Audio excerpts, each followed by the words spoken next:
Angelica, a blonde noblewoman, is deeply annoyed. Elsewhere, a group of handsome young men share her frustration.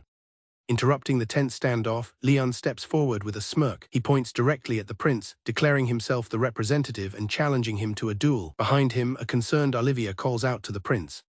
A young man, looking utterly exhausted, stares blankly at a screen while holding a game controller. His concentration is depleted. His vision is starting to blur from fatigue. He longs to watch manga or play a normal game, but he's stuck with this task. The reason for his suffering is an autumn game, a dating simulator for women. In-game, a prince demands to know if the protagonist knows who he is.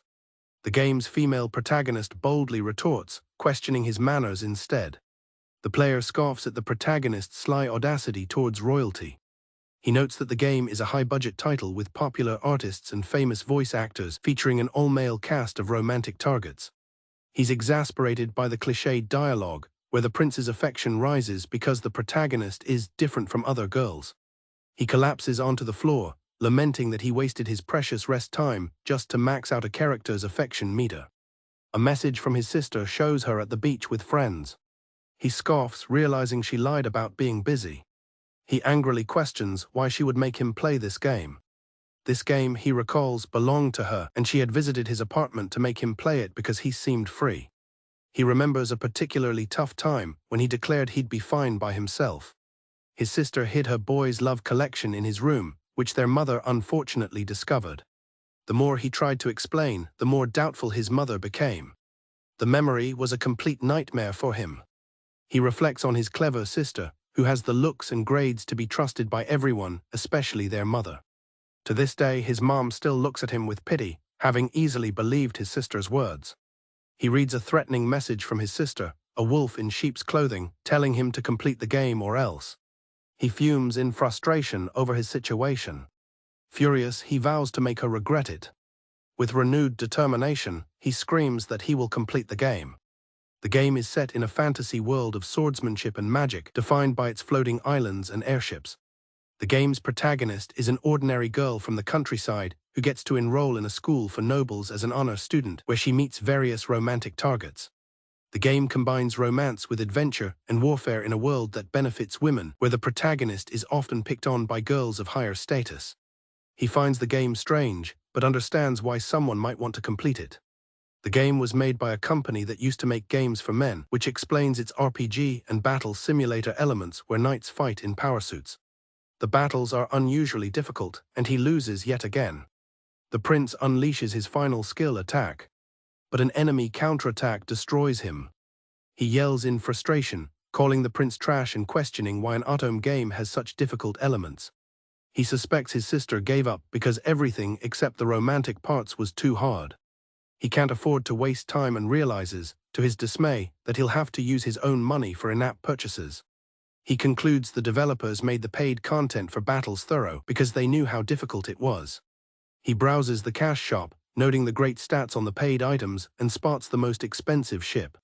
He's surprised that it looks more like a futuristic spaceship than a simple airship. Deciding to go all out, he resolves to buy the most expensive one and then move on to the best armor. He admires the new armor he's purchased, thinking it's cool. He thinks it's a nice design for an autumn game, even if it looks like a villain's, and feels confident he'll now outperform the romantic targets. He recalls how the game's characters were so useless that he kept getting game overs. Feeling confident, he resolves to clear the game quickly. Time passes from day to night and back to day as he plays non-stop. Finally, he's done. He has achieved the reverse harem ending with 100% event completion. The marathon session has taken its toll, and he realizes with a shock that he's wasted 2 entire days on the game. He receives a text from his sister, who claims to be tired from her fun and threatens to label him a pervert for life if the game isn't cleared when she returns. He starts to wonder where she got the money for her trip. He recalls she had threatened him for cash before, but it shouldn't have been enough. He suspects she also asked their mom for money for a supposed certificate.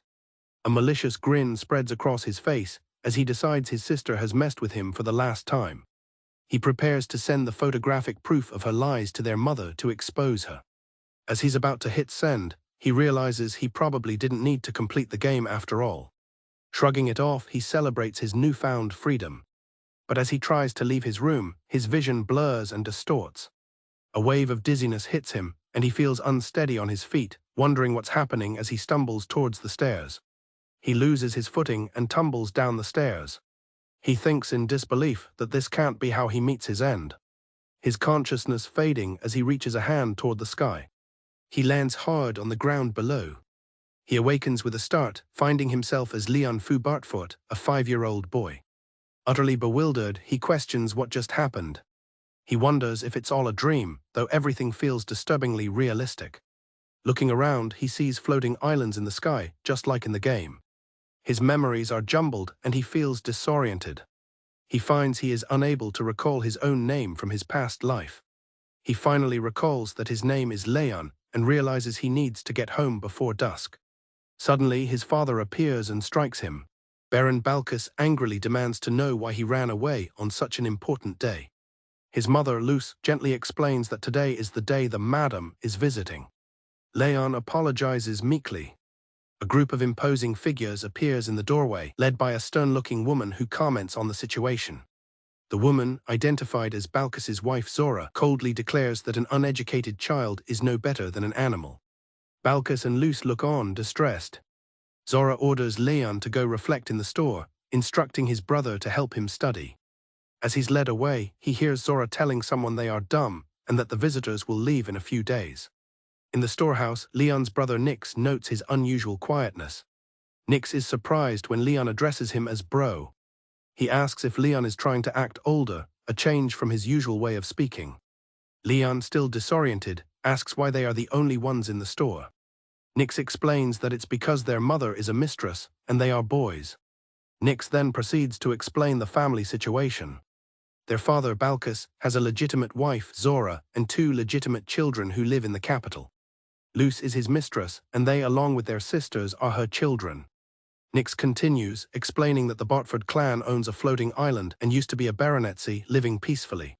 However, as their land developed and the population grew, their territory expanded to the scale of a barony. Then, investigators from the Hallfort kingdom came. The investigator elevated them to a barony, causing their grandfather to panic as he had no plans to become a baron. Leon questions why a promotion would be bad, but Nix explains the contribution expected from a baron was much higher. Nix tells him their clan is poor and the country expected more from them. A poor family couldn't afford to contribute, making it better for some to remain a baronet. Consequently, their father had to marry Zora, a woman of high status, to secure their position.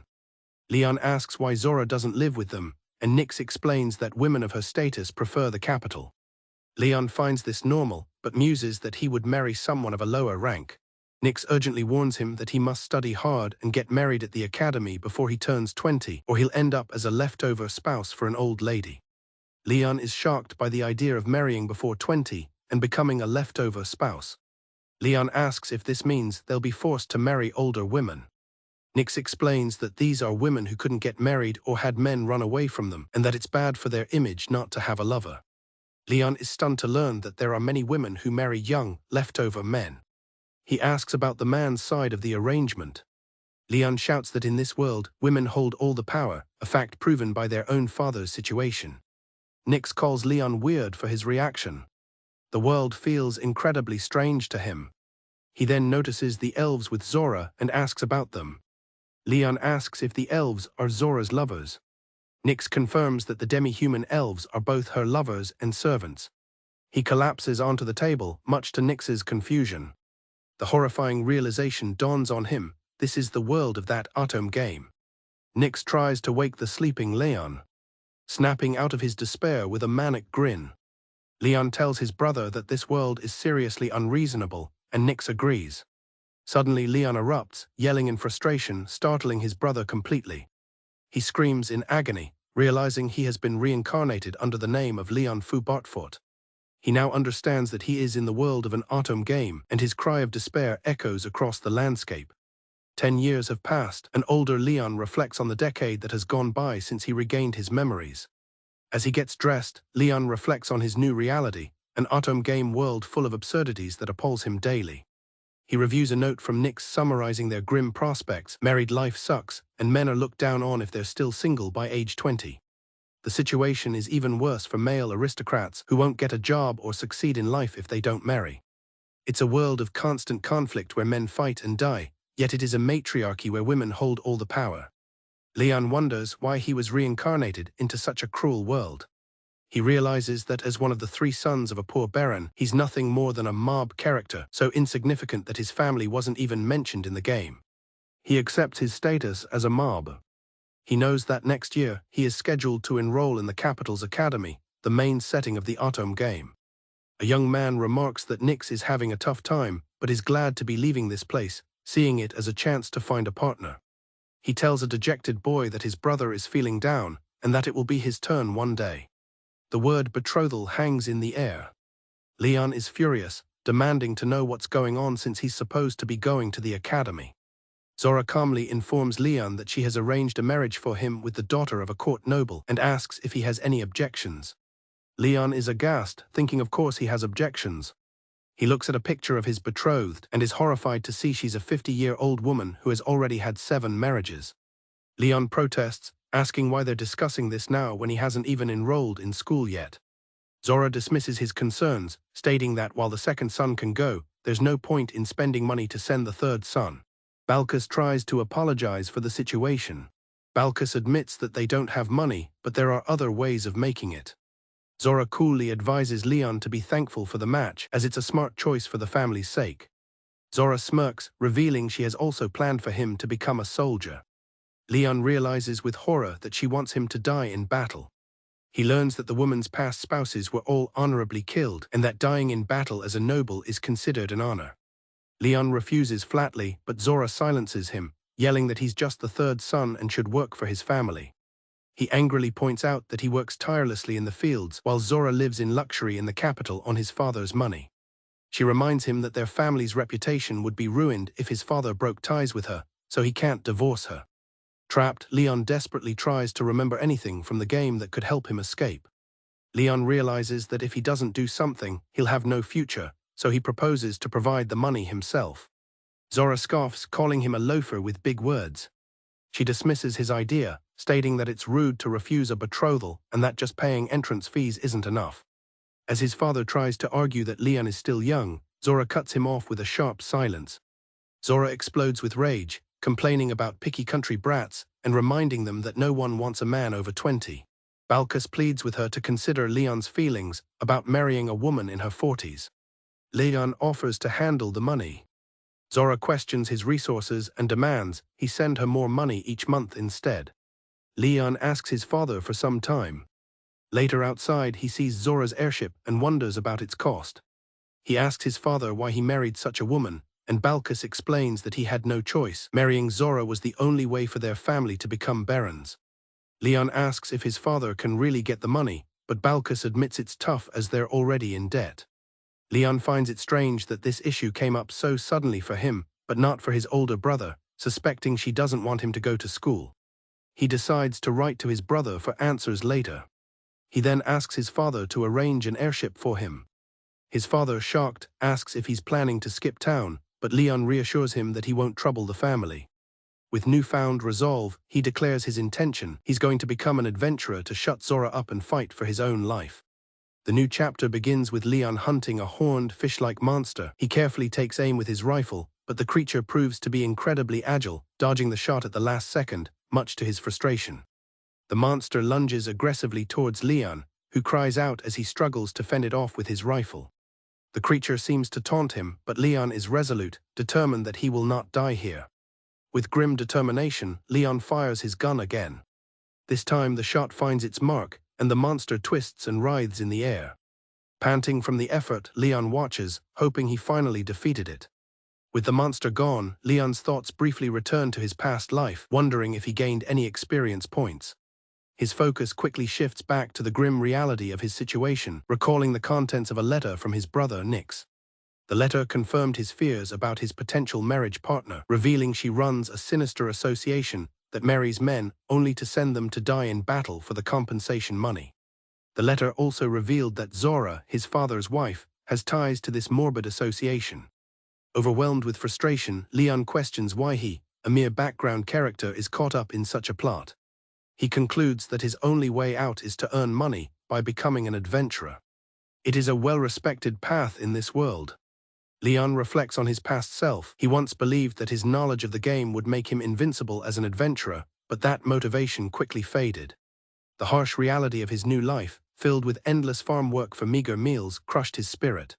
His dreams of exploring the world and finding treasure were always pushed aside for a one day that never came. He knows he can no longer run from his problems, especially since his brother Colin would be sacrificed in his place. His mind turns to a powerful cheat-tier item from the game. He recalls that the game's protagonist, who is his age, has yet to obtain it. Feeling a pang of guilt, Leon resolves to take the item for himself to secure his own future, promising to repay the favor one day. A month later, Leon is aboard a small airship. He is stocked with supplies including food, a sword, a rifle, and even grenades with magic ammunition. He reflects on how he had to ask his father for the impossible to get all this expensive equipment. Under the hot sun, he uses a spyglass to navigate, thankful he wrote down the coordinates from the game, as his memory has faded after 10 years. Drifting through the endless sky, Leon grows weary of the scenery. He laments being reincarnated into this world without any special skills or advantages. A dark thought crosses his mind. Perhaps jumping off the ship would lead to a better reincarnation, an idea he quickly recognizes as dangerous. Having traveled a great distance, Leon begins to worry about pirates. His concern is interrupted when his compass suddenly starts spinning wildly. Startled, he looks up, sensing that something is amiss. A massive vortex appears in the sky above, and Leon recognizes it immediately. As the ocean surface below begins to glow, he identifies it as a warp device. Overjoyed and in disbelief, he realizes he has found what he was searching for and shouts that he has hit the jackpot. Ecstatic, Leon doesn't care if his luck is due to the extra items he bought. This is the best possible outcome. His celebration is cut short as his ship is pulled toward the warp.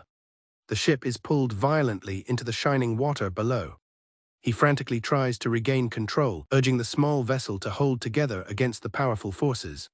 The small airship is violently sucked into the swirling vortex, tossed about by the immense force as it's pulled beneath the water's surface. Leon fights to control the vessel, but the turbulence is too intense. He apologizes to his father, realizing the small ship won't hold. The ship begins to break apart under the strain. The ship continues to disintegrate around him. The floor gives way beneath his feet, and he loses his balance.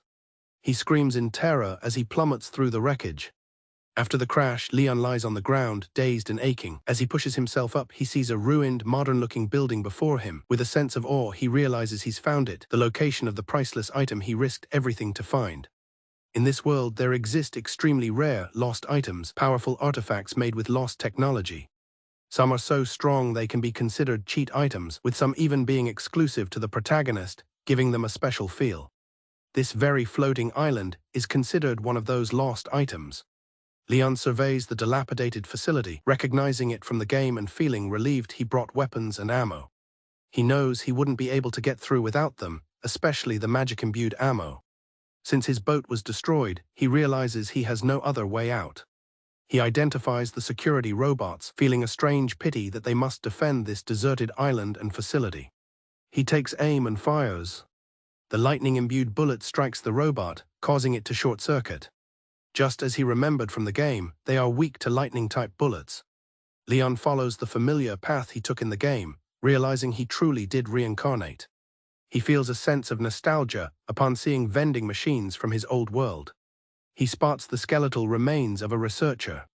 He respectfully takes the ID card from the body. He finds it strange to see the alphabet in this world.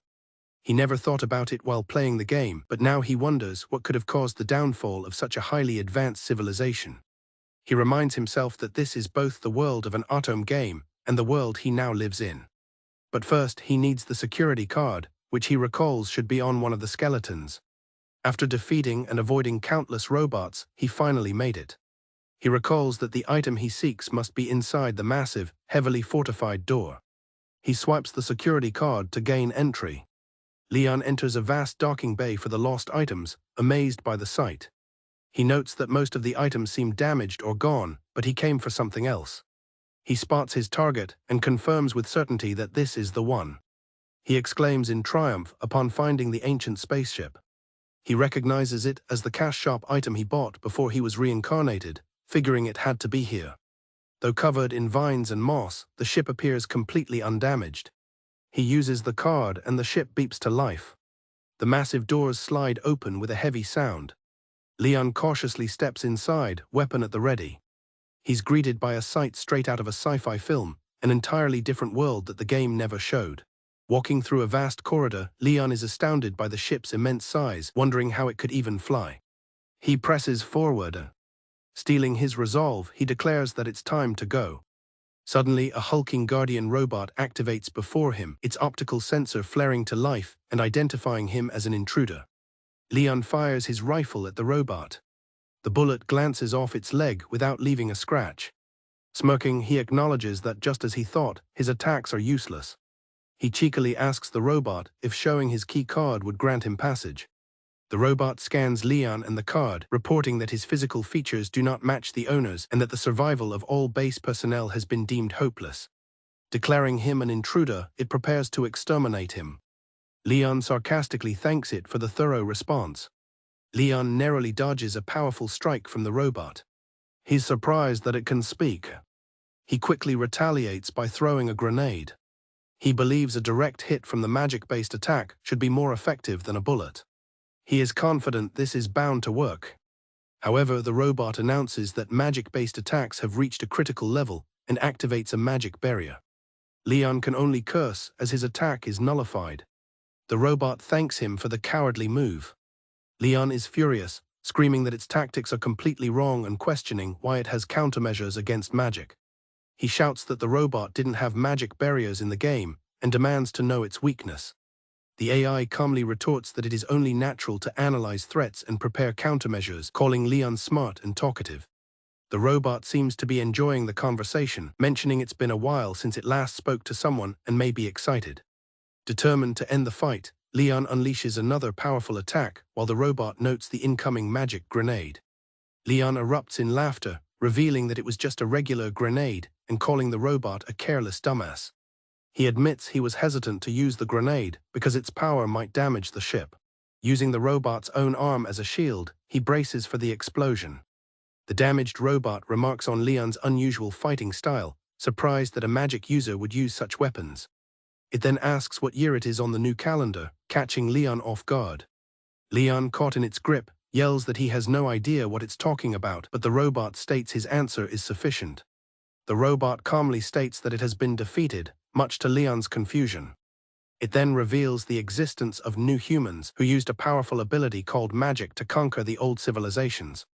Leon is shocked to learn that a cheat-tier battleship lost to these new humans. The robot declares that as a descendant of those new humans, Leon is its enemy. Leon curses it for dragging out an old feud, but the robot insists its mission is not over. The robot explains its orders to remain on standby and exterminate all new humans who come to the base. It notes that the new humans have grown weaker and decides it will now proceed to annihilate them all. The horrifying realization dawns on Leon that he has awakened a genocidal AI. He realizes that not just villains but his family, Nix, Colin, his dad and mom, will all die. As the robot repeats its directive to exterminate, Leon is held firmly in its grasp. The robot mockingly calls his attempt to draw a sword a farce. With a look of pure rage, Leon tells the piece of junk to go to hell. With a final, desperate effort, Leon thrusts his sword into the robot's core, causing it to overload and explode. The explosion sends Leon flying backward, and he lands hard. He is battered and coughing from the blast. The robot sparks violently before finally collapsing into a heap of scrap metal. Exhausted and injured, Leon catches his breath. He stands over the wreckage of the Guardian robot. As he approaches a console, a disembodied voice suddenly asks if he is trying to use it. The ship's AI declares that it is impossible and will self-destruct if stolen by new humans, but Leon tells it to shut up and obey. He accesses a control panel and selects Japanese from a language menu. The AI is shocked that he can read and speak Japanese, to which Leon proudly declares his soul is that of a Japanese person. The AI asks if his mention of a soul refers to reincarnation, and Leon confirms it's something like that. The AI performs a scan, asking him not to move. The scan is confirmed. It concludes that while he is a new human, he has somehow inherited the genetic information of the old humans, which contains traces of the Japanese. Although the AI finds this situation peculiar and seemingly impossible, Leon asks if this means the ship is now his. The AI confirms that from this day forward, the spaceship is his and asks if he will give it a name. Leon recalls what it was called in the game and officially registers it as Luxon. Leon expresses his relief that Luxon won't self-destruct. Luxon asks if his Japanese soul has any recollection of the war, but Leon clarifies he was just a salaryman from a peaceful era. He then reveals a shocking truth to the AI: this world is an autom game. He elaborates that it's a love simulation game, and a terrible, pay-to-win one at that. Luxon dismisses the idea as nonsense, but Leon thinks that sounds about right for a reaction. Leon counters that since he knew of Luxon's existence and found it, his own existence is proof enough. Luxon admits that his ability to understand Japanese and his unique genetic information are interesting, though it still finds it hard to believe. As Leon laughs it off, he suddenly clutches his chest in pain. He coughs up a spray of blood into his hand. He realizes with a start that he's dying again, and thinks about his unfulfilled filial duties in both lives. His thoughts drift to his sister, who forced him to play this game, wishing he could hit her just once. As he collapses, Leon's final thought is a hope to end up in a better world. Luxon identifies its new master as Leon Fu Bartfort and confirms that his life is in critical danger. His stepmother angrily calls him a stupid fellow for dying and ruining a marriage proposal. His father, Balkus, suggests he might still be alive, but she insists that after 3 months there's no way. Balkus worries he could have escaped, but she declares that Colin shall replace him. Just then their younger son bursts in, shouting for his father. He urgently tells his father, Balkus, to come outside. The family rushes outside to the sight of a massive spaceship descending from the sky, with Leon calling out to them. Balkus and his family stare in absolute shock. His stepmother can only seethe in anger. She clenches her fan, calling him a freaking brat. Giving a triumphant thumbs up, Leon smiles from his new ship. He has achieved his goal, found what he was looking for, and returned home, signaling a great turnaround in his fortunes. While peacefully tending to his garden, Leon is approached by his AI companion, who notes his cheerful mood. Leon agrees, admitting it's been a while since he had so little to worry about. He internally savors the memory of his return when he triumphantly refused to hand over his newly acquired treasures to his family, finding satisfaction in their thwarted greed. Leon discusses his plans for the floating island he discovered with his AI Luxon. He's delighted to learn it contains minerals perfect for hot springs, imagining a future tourist destination. Having claimed the island as his own territory, he has decided to declare his independence and develop it. His ultimate goal is to graduate from the academy and live a laid-back life, with servants taking care of his family. Construction of an estate and harbor has already begun, with the island expected to become quite hospitable within a year's time. Luxon, the grey, levitating ball, now follows him obediently, fascinated by his ability to speak Japanese. Luxon explains its main part is disguised as an airship docked below the island, where new equipment is being produced. Its versatility is a cheat-like ability, capable of creating any material, even turning rocks into gold. Leon is ecstatic, believing this guarantees him an easy life free of challenges. Luxon, however, sarcastically questions its master's ambition to become a shut-in, much to Leon's annoyance. The conversation then turns to the academy, with Luxon confirming that Leon's investments have greatly profited his family's lands. Luxon warns Leon that the academy is a place for finding marriage partners, and he should be careful not to embarrass himself. Leon dismisses this, believing no one would pay attention to a mob character like him. He plans to take it easy and find a partner from a knight's household to secure his independence. He learns that the academy divides students into advanced and regular classes based on their noble status. As a non-heir from a barony, he will be attending the regular class, much to his relief. Leon was content, believing a life full of happiness lay just ahead of him. But his blissful thoughts were interrupted by a shocking revelation. His father, Balkus, appears, questioning why he's so surprised by the turn of events, listing his incredible accomplishments. To Leon's absolute horror, he is presented with an official decree, bestowing upon him the title of Baron. Balkus explains that as a Baron, Leon will be head of his own house upon graduation. Leon protests, but his father retorts that he doesn't know the details. The realization sinks in. His new rank forces him into the advanced class, a place he imagines is full of women like Zora. The thought sends him into a spiral of despair. Leon is inconsolable, wailing that he just wants to go to the regular class, but his father says it's out of the question. He panics about who he'll marry now. His father tries to console him, but Leon is lost in despair. He claims that noblewomen are the biggest minefields of all, and when his father questions this view, pointing out his own sisters, Leon furiously retorts that anyone who thinks they're nice must be insane. As if on cue, his sisters appear, led by Jenna. Leon groans at their arrival. They immediately confront him, questioning his presence during their spring break and chiding his attitude. Jenna then demands he hand over his money to the family, calling him the worst. Jenna continues her demands for an allowance. His other sister chimes in, complaining that she wanted an elf servant and calling him stingy. Their father, Balkus, gestures toward them as if proving his point to Leon. Defeated, Leon can only agree. The scene shifts to the magnificent royal capital of the Halfort Kingdom, a bustling center of peace and nobility. Arriving at the gates of the academy, the very core of the Autumn game, Leon is overcome with dread and wishes he could just go home. His despair deepens as he witnesses the arrogance of the prince's entourage. Hearing other girls swooning over them makes him want to flee even more. The main romantic targets of the game make their grand entrance, their charismatic presence immediately captivating the other students. Leon then spots a familiar face in the crowd. He immediately identifies her as Angelica, the villainess from the game. He recalls her role as the protagonist's hot-headed rival, whose downfall he orchestrated with amusement during his playthrough. Leon observes Angelica, noting her high status as a duke's daughter is second only to the royal family. He idly wonders which path the game's protagonist will take, though he doubts he'll have any interaction with the main cast. Elsewhere, a group of students gathers at a pub. They raise their mugs, kicking off a welcoming party for the new first-years. Leon finds himself at a welcoming party for the less affluent nobles of the advanced class. He introduces himself as Leon Fu Bartfort and meets another first-year, Daniel Faux Dallant.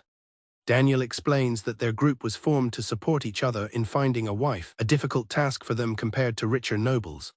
Another student, Raymond Fu Arkin, also introduces himself. A third-year student named Rukul joins their group. He recognizes Leon as the promising first-year. Raymond confirms that stories of Leon's success as an adventurer have reached even their rural homes. Leon grimly clarifies that he had no choice, as he was desperate to make money to escape being sold into a forced marriage. The others sympathize with Leon's plight. The conversation then shifts to another notable newcomer, a commoner girl granted special enrollment. Leon is surprised to learn from Raymond that she has been placed in the upper class, a controversial move that has the nobles worried. Internally, Leon notes that events are unfolding just as they did in the game. Leon knows this commoner girl, Olivia, is the game's protagonist and will soon be at the center of school life, eventually revealed to be the descendant of a saint. He resolves to let her and the princes enjoy their youth, for his own sake and the kingdom's future. The scene transitions to the academy's opening ceremony. A sleepy Leon struggles to pay attention during the long speech. Bored by the ceremony, Leon thinks to himself that he's been waiting 10 years for this moment. His intense thought startles the girl sitting in front of him, Olivia, who looks back in confusion. This small, unnoticed exchange marks the true beginning of their story. Leon enters a room deep in thought. He reflects on a strange, complex feeling of anger that welled up inside him when he saw a particular girl. His musings are interrupted by his AI companion, Luxon, who greets him and asks about his reconnaissance of the town. Luxon reports that while the realm's magic is noteworthy, its own science and technology far surpass it, and it will continue monitoring. Luxon teases Leon, suggesting he seeks more than a platonic relationship, which irritates him. The AI clarifies that it lacks the facilities or desire for sexual reproduction. A few weeks have passed since the semester began. In the game's original timeline, the protagonist had already met all the capturable characters, and the main villain, the Ice Queen, had made her distaste for the protagonist known. Leon sits with his friends, looking stressed about an upcoming tea party. They discuss who to invite, with Daniel willing to accept anyone who might actually come. Raymond laments that these parties are just expensive ways to curry favor with women, but necessary to avoid rumors that would ruin their marriage prospects. Suddenly, Leon's attention is caught by a scene unfolding in the distance.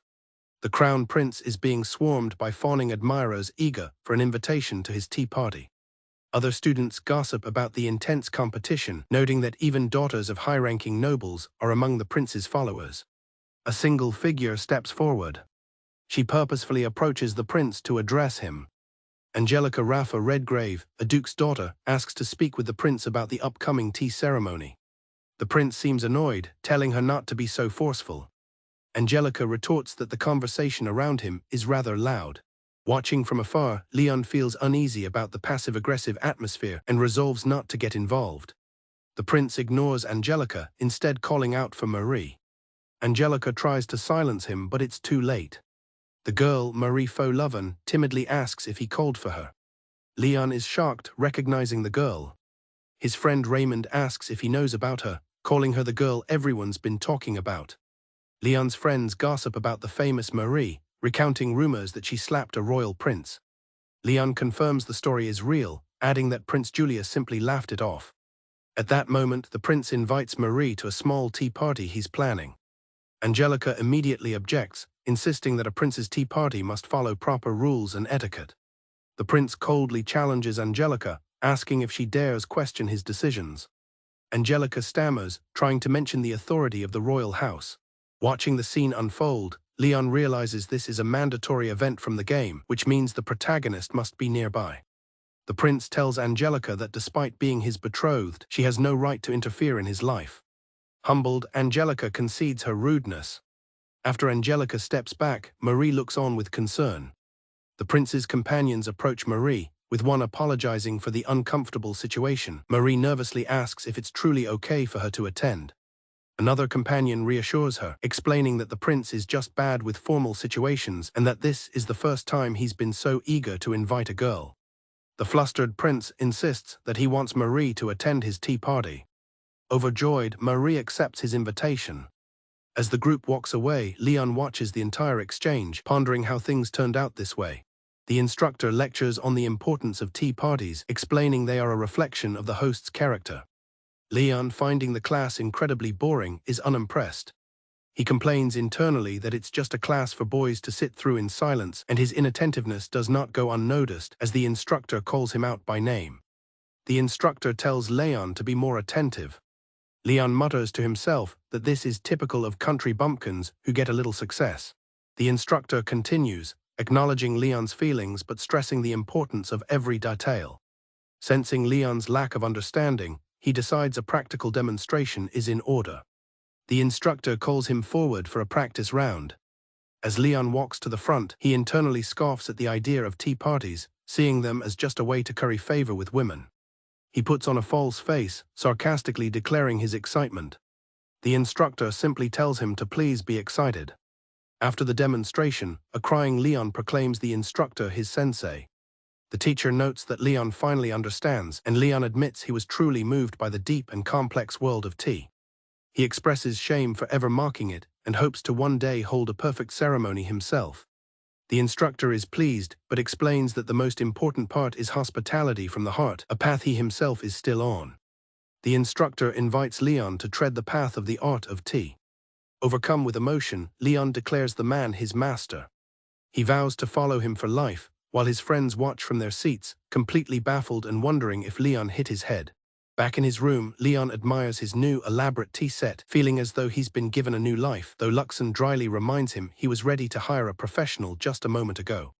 The AI then announces that a girl is coming, the second daughter of a baron who accepted his invitation. Luxon expresses its confusion over human customs, unable to understand why partners aren't chosen based on genetics. A knock sounds at the door. Leon opens the door to welcome his guest. He is shocked to find she has brought a large group of friends and servants. The uninvited guests explain they're on their way to Margrave Field's party and just had some time to kill. They immediately start demanding tea and commenting on the sweets. Leon is left utterly shocked and speechless by their behavior. Leon is told that girls won't be happy without even more expensive sweets. After the girls leave, calling his party a decent time killer, Leon is left to clean up. He wonders what they meant by needing more expensive sweets, as he'd gone out of his way to get nice ones. His master's words about keeping his heart at peace echo in his mind as he despairs over the arduous path of the tea party. Luxon then asks if he was aware the girls were invited to Lord Brad's party, calling it an unseemly match. In the hallway, Leon overhears the same group of girls bullying another student, telling her she'll ruin the mood and to know her place. He sees the victim on the floor. He recognizes her as the scholarship student, and Luxon asks if this is bullying, to which Leon grimly confirms that it is. Leon observes the girl, Olivia, thinking that for a protagonist, she seems rather plain compared to the stunning Angelica. He tells himself not to get involved in the game's scenarios, but seeing her so dejected, he decides he has enough sweets for one more person. He calls out to her. He approaches her and asks if she wants to come to his tea party. Leon notes that although they're in the same class, they've never spoken before. Olivia explains that their lectures and electives are different and many classes are separated by gender. He offers her some sweets and she thanks him. Upon tasting one, she exclaims that they're delicious. Olivia tells Leon this is the first time she's had such delicious and expensive-looking sweets. He finds her incredibly nice and wonders who could have called her sly. Olivia laments that nothing ever goes well for her and questions if she should have come to the academy. Leon tries to reassure her that she's the protagonist, but she says everyone tells her she's not worthy. He realizes this is the period in the game where she struggles due to her low stats and confidence. Olivia tearfully confesses that people have been bullying her through her textbooks and that she's struggling with the academy's unfamiliar customs. Leon awkwardly tries to comfort her, admitting he's not great with them either. Suddenly, he gets an idea and tells her he knows someone who might be able to help. Olivia's face lights up with hope, her brightness dazzling Leon. And so, Leon brings Olivia to his sister, Jenna, who correctly guesses this is why he invited her. Leon retorts that since she usually pesters him for money, she can be useful for a change. Jenna questions his motives for helping a commoner. Leon reflects that this could be a way to repay a favor, since Luxon was an item Olivia was originally meant to find. Jenna begins her lesson with an outburst of frustration. She asks Olivia if she has greeted the most eminent girls in class, and Olivia replies that she hasn't. When Olivia says she can't get close to them, Jenna instructs her to send a proper letter with a present. She advises her to find out their tastes beforehand and use an intermediary if necessary. Leon questions if this is bribery, but Jenna insists that it works. She explains that popular, expensive stores are the safest bet for presents. Olivia worries about the cost. Jenna declares that as punishment for his nerve, Leon will pay for everything. Leon explodes at her willfulness, while Olivia timidly suggests a price. The exchange leaves Leon stunned. He reassures Olivia he can cover the fee. A few days later, the plan is put into action. Angelica gives Olivia a backhanded compliment for coming to exchange greetings, but tells her this is not a place for someone of her station, allowing her to stay only if she sits quietly in a corner. Olivia timidly asks if that means she can stay on the premises. Angelica silently dismisses her. Olivia is relegated to a separate, distant table. Angelica becomes annoyed when Olivia starts asking questions, stating she was supposed to just be quiet. She complains that she doesn't have time to deal with such vulgar things. However, she muses that Olivia is preferable to the girl snuggling up to the princes. She then demands to know who taught the scholarship student these things. Angelica admits she's gained a personal interest in Olivia, wondering who helped her when everyone else kept their distance. Olivia reveals that it was Leon who helped her. Angelica is surprised, calling Bartfoot's third son a strange one. She then praises Leon, calling him an amazing guy and explaining she was shocked to hear he earned his noble title through his own efforts.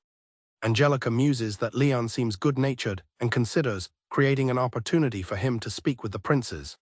Leon recalls that the kingdom's nobility originated as adventurers, so the academy holds a mandatory dungeon-crawling class, an event he was genuinely excited for.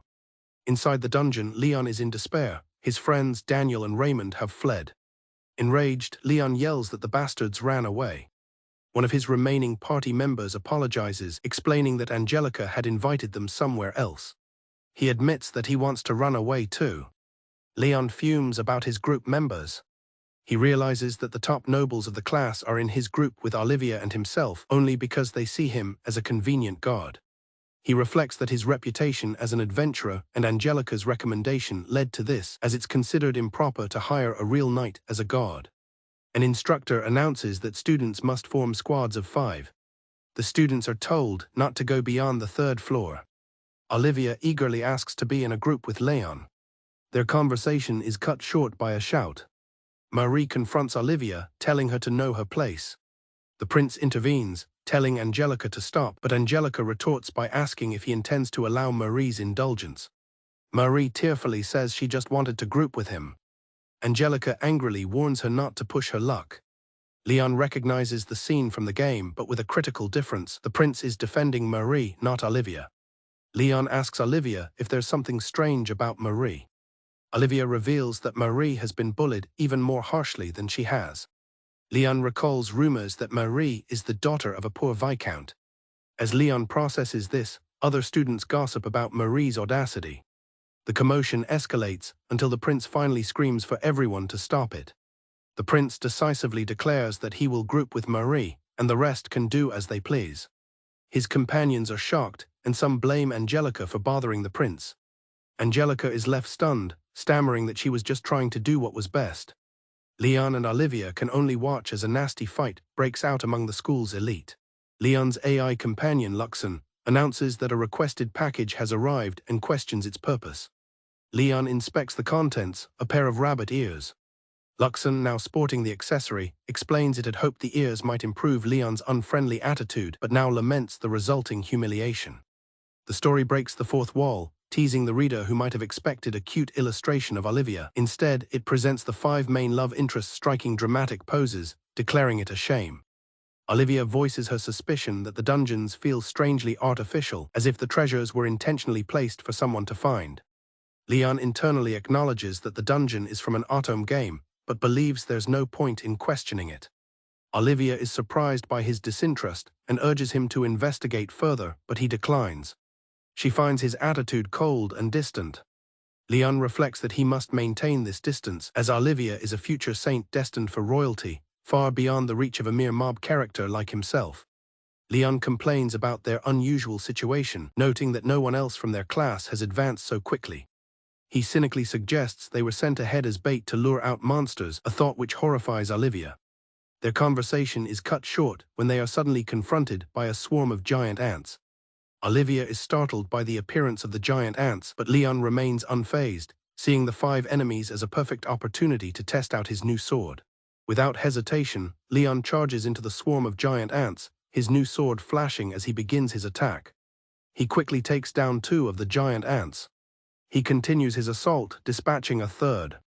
With a powerful kick, he finishes off the 4th. Leon announces the fight is over after defeating the 5th and final ant. Olivia is amazed at his strength, but he downplays it, attributing his skills to his father's training. She is taken aback when he calls the formidable monsters mere small fry. Olivia finds his knowledge and nonchalance baffling, calling him an enigma. He shrugs off her comment and urges them forward, warning her to be careful of traps. A hidden monster ambushes Leon, wounding his arm. Olivia rushes to his side, asking if he is all right, but he tries to shrug it off as a minor injury. She insists that the wound is not fine and that she will heal it immediately. Olivia uses her healing magic on Leon's arm. The deep gash on his arm closes instantly. Relieved, she confirms the wound is healed, and a grateful Leon thanks her. She explains that she's always been skilled at healing, having learned from a traveling scholar, which impresses Leon. Olivia is genuinely happy that she could help him. Leon recalls how he viewed the game's love interests as mere pawns manipulated by the protagonist. But now, experiencing her warmth firsthand, he finally understands why they were so devoted to protecting her. Crown Prince Julius asks his companion Marie if she is frightened and reassures her that he will protect her. Greg teases the prince about his supposed weakness as a noble. Chris, a sword saint candidate, immediately rebukes Greg for his disrespect toward the prince. Jilk smoothly intervenes, reminding them that their status doesn't matter while they are all students. Brad calls Greg a muscle brain, stating that marrying him would be suicide for Marie. In response, Greg offers to free Marie from the stuffy life of a noble. Jilk playfully asks if he can join in on the offer, even extending it to the prince. Marie is visibly irritated by their antics. The prince's party is also ambushed by giant ants. Chris anxiously warns that with 5 enemies, they are in grave danger, while Jilk advises the prince to stay back. Greg charges forward to engage the ants. Chris joins him on the front line. Brad curses their reckless, head-on approach. Clarice provides covering fire with her gun. Marie can only watch the chaotic battle unfold in shock. One of the ants breaks through the line and heads for the prince. Angelica panics, but Clarice calmly tells her to stand down. Julius stands ready, prepared to defend both himself and Marie, knowing he is not weak. Marie rushes to his side, calling his name in concern. She notices he's hurt, though he insists it's just from debris. She ignores his protests and moves in to heal him. She uses her magic to heal the wound on his lip. Julius is stunned as Marie heals his injury in an instant. Marie quiets him before he can say more. Angelica rushes over to fuss over the prince, but Marie pushes her away. Regaining his composure, the prince states that they will advance. The group moves forward, with Marie now holding his hand. As the prince's group walks on, Angelica pointedly asks why he is holding hands with Marie. Meanwhile, Leon and Olivia have safely reached the third floor. Leon is thrilled with the ore they've collected, while Olivia wonders aloud about the origin of magic crystals. Leon explains that the crystals are formed from the mana released by defeated monsters, a fact that surprises Olivia as it wasn't in her textbooks. He gets lost in a blissful daydream about using the materials to make a new tea set. His strange priorities only confirm Olivia's suspicion that he is weird. Angelica is questioned about her summons by His Royal Highness, but she claims to have no idea why. The official reveals that other girls have implicated Angelica, claiming she ordered them to burn the books. Pressed to be honest, a flustered Angelica shouts that she is not the one responsible. Angelica demands to know why the prince won't trust her, questioning if he really thinks she would stoop so low. Prince Julius sternly tells her to stay away from Marie and the rest of his group. Angelica is shocked into silence by his harsh command. He reminds her that their engagement does not apply within the school and that she must refrain from interfering.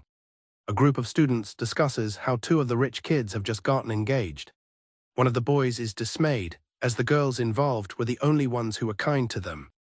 A girl with glasses observes that the wealthy boys always manage to snag the nice girls. Another student cries out in frustration, believing their chances at marriage are now gone. Daniel asks Leon about his marriage prospects, wondering if he's given up. Leon explains that all his invitations have been rejected. A friend advises Leon to stay away from the scholarship students, suggesting they resent him. The friend shares a dark rumor about upperclassmen being forced to allow their wives to take on lovers to secure a marriage. The girl with glasses mentions a recent ruckus surrounding His Highness. Leon confirms it's about Marie being bullied, and the girl adds that the ringleader has been found. Upon learning the accused is Prince Julian's fiancée, Angelica, Leon spits his tea everywhere in shock. Leon realizes that the event of the prince getting angry at a duke's daughter is happening much earlier than it should. He worries that Marie is distorting the game's storyline and that his non-involvement is no longer enough to correct it. Olivia asks if the girl's name was Marie. In the library, Olivia tells Leon that Marie had been acting cold for a while, though she had recently calmed down. Leon asks Olivia if she has spoken with Marie before, and she confirms she has a few times. He eagerly asks for more details. Blushing, Olivia misinterprets his questioning and asks if he finds girls like Marie attractive. Seeing his horrified expression, she quickly retracts her question. Leon states plainly that he hates that woman, startling Olivia. Olivia recalls meeting Marie on the way to the library, where Marie told her to get lost. She recounts another time in the courtyard when she tried to ask Marie what was wrong. Marie's only reply was that she hates women like Olivia. Leon comments that Marie's way of putting things is troublesome. Olivia grows nervous, but Leon reassures her that they are alone. As Leon moves to investigate, a worried Olivia asks what he is doing. He insists on finding out who is following them, silencing Olivia's indecent protests about peeking. From their hiding place, they see Jilk kissing a girl between the bookshelves. The sight leaves both Leon and Olivia utterly stunned. Marie gloats to herself that this world is the best, especially since women's rights are properly recognized. She is relieved that Julius's intervention has stopped the bullying. Humming with satisfaction, she continues on her way. Marie is surprised to see Julius and Jilk. Julius insists she call him by name instead of his title and asks if something is wrong. He mentions talking with Jilk about her lack of a personal servant. Marie claims her family is having financial struggles, sighing at her wish to have been reincarnated as a rich person. Jilk announces that he and the prince will cover the costs for her servant. Marie is ecstatic, thanking them profusely while thinking she has just obtained a cute demi-human slave. As they head to a slave emporium, Marie thinks about how crazy the world is, but decides she will enjoy it. One of Angelica's followers is furious, that the prince bought Marie a slave when he had forbidden Angelica from having one. Angelica calmly tells her to let it be, saying it only shows the extent of their relationship. She then asks to be left alone for a while. Her composure gone, Angelica screams, furious that the prince is infatuated with that woman.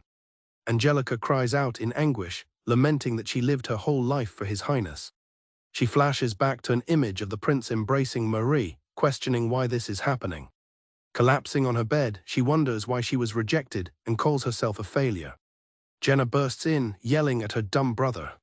She finds Leon half asleep and berates him for trying to go back to sleep. She grabs him and demands he tell her everything that has happened this past year.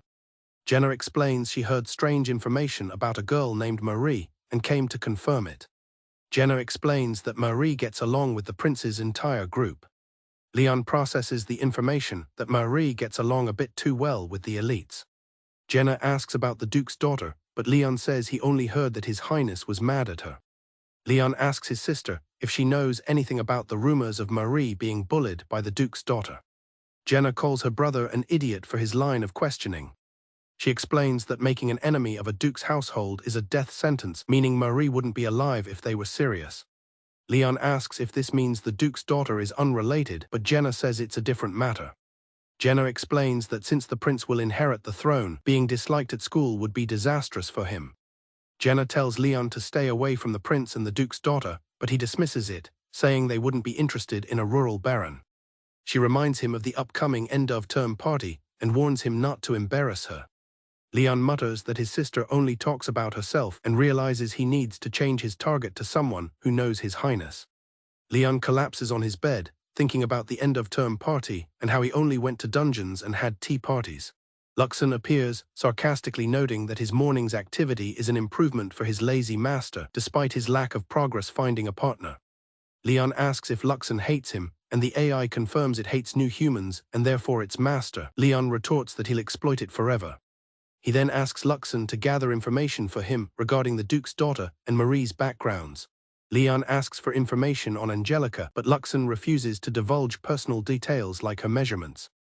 Leon clarifies that he just wants to confirm if what his sister said was true. He claims it's just curiosity, which Luxon deems to be a sign he's beyond help. Despite its commentary, Luxon agrees to get the information. Leon watches Luxon leave, remarking that it really can do anything. The scene changes to the bustling end-of-term party. Leon encourages Daniel and Raymond, telling them this party is their chance to shine and find lovers. A noble girl dismisses one of them as a baron from the countryside, deeming him unworthy of conversation. Another girl tells him to look in a mirror before trying again. A third girl states she is aiming for a viscount at least, and that frontier nobles are out of the question. The girls complain about how unpleasant and shallow the marriage-desperate boys are compared to the princes. Daniel tries to speak up, asking if they could just talk. His attempt is cut short when Greg slaps him. The elites tell them that if they want to be their partners, they should get reborn as someone more desirable. As they leave, one of the girls mocks them, calling them losers.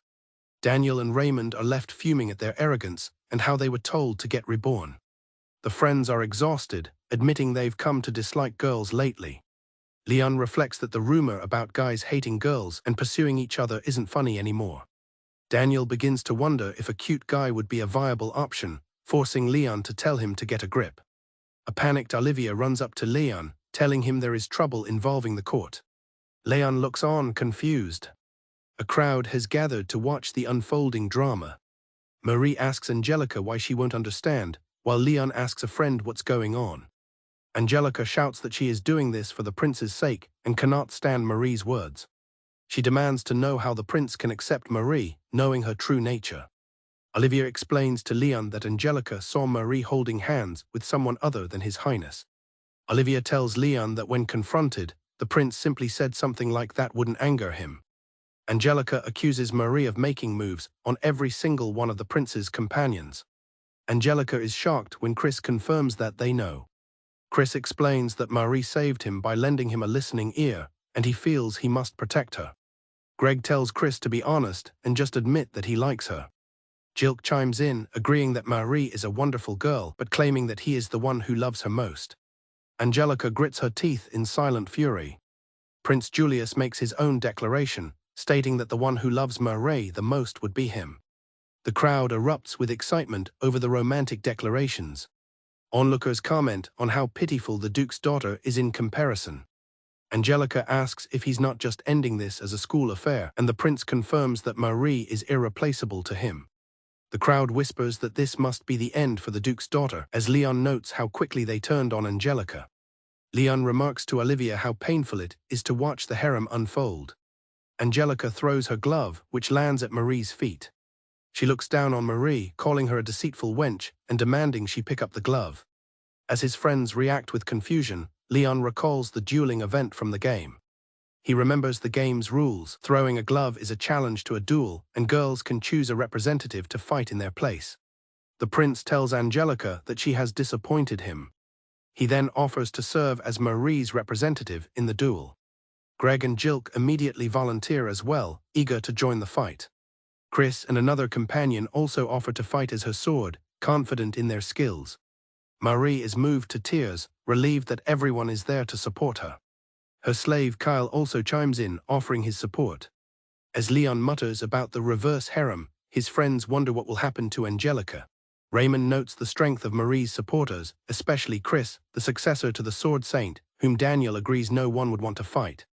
Angelica stands alone, facing the 5 powerful men ready to defend Marie.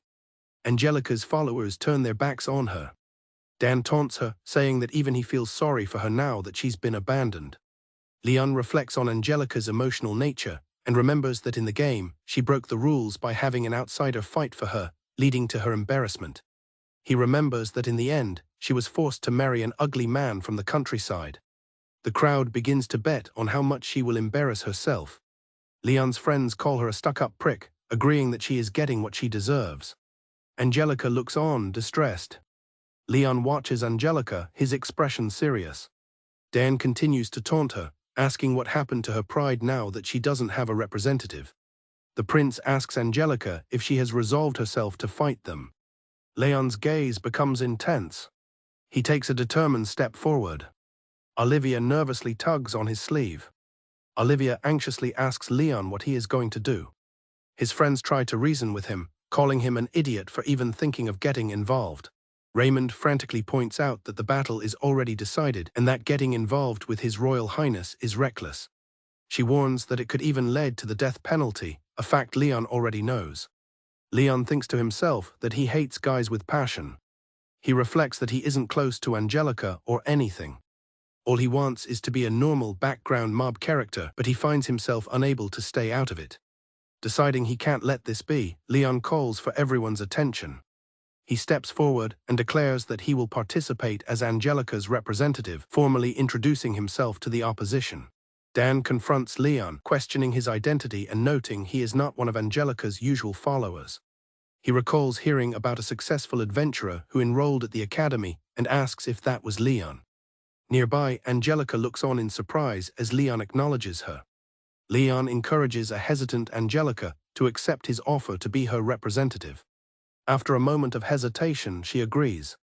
Leon then formally announces himself as Leon Fu Bartfort, accepting the role and declaring his intention to confirm the rules and stakes of the duel. Marie watches the exchange with a disdainful look on her face. Leon internally confirms his suspicion that Marie is an anomaly, a reincarnated person like himself. He then asks Angelica for her reason for initiating the duel. She states her only wish is for Marie to stay away from His Royal Highness. As onlookers gossip that Angelica is resorting to brute force, Leon becomes visibly frustrated. He shouts that they clearly don't understand who the real evil one is. Cutting through the tension, he impatiently demands that the prince's side state their conditions for the duel. Marie tearfully pleads for the fight to stop, claiming it's wrong to use family power to bully others. Leon internally scoffs, recognizing her words as a blatant rip-off of the game protagonist's lines. He counters with his own conditions. If his side wins, the prince and Marie must break up, and if they lose, they will stay out of her affairs. He then suggests the duel format be a standard fight in borrowed armor from the arena. Chris mocks Leon, stating that a fight against him won't even be a challenge. Angelica expresses her doubts, sarcastically commenting on Leon's sense of humor, though she desperately wants to win. Dan attempts to shame Leon by recalling how he was chased away from some girls earlier. Leon retorts coolly, telling the ill-natured Dan not to speak as if he knows anything. Dan ends the exchange by calling Leon trash and telling him to go home. Leon sarcastically asks if they are trying to talk him into surrendering or settling this with a debate. Annoyed, Dan insists on the duel he picked. Jilk steps in to clarify the terms, stating the duel will be one-on-one armor suits, but notes they have 5 combatants. He allows Leon to find up to 5 participants before the deadline, setting the date for the day after school ends. Leon confirms the terms of 5 one-on-one duels, while Jilk warns him that people have died in them. The prince questions if Leon truly plans on winning, given the risk. Leon counters that it's naive to assume no one will die. Jilk is taken aback by Leon's attitude, accusing him of not properly evaluating his opponent's abilities. Jilk warns Leon that this isn't a joke anymore, and that he must be prepared for the consequences. Leon bends down and picks up the glove Angelica had thrown. He then strides forward and provocatively tosses the glove onto the prince's chest. Leaning in close, Leon taunts the prince, declaring they will duel and that he will do his best to break up him and his lover. The prince is left clenching his fist in fury, enraged by the audacity of this supposed mob character. In her room, Marie fumes over Leon ruining her perfectly crafted plans. She finds him infuriating, noting that he reminds her of her late brother. Her thoughts are interrupted by a knock at the door. Her servant Kyle enters with breakfast without waiting for a reply, much to her annoyance. She complains about the vegetables, and Kyle passive-aggressively notes that he has increased the portion. Kyle chides his shameful master to just eat her food. Marie reflects that while he's supposed to be a cold, capable character, in reality he just makes her angry, but she forgives him because he's cute. Kyle then changes the subject, asking about the upcoming duel. Kyle reports that Leon's academic results are merely above average and no one expects him to put up a fight. Marie is relieved, feeling her plans are only slightly off track. She reaffirms her goal to chase Angelica out and become the true protagonist. Elsewhere, a room has been vandalized with hateful graffiti like "Idiot" and "Go Die."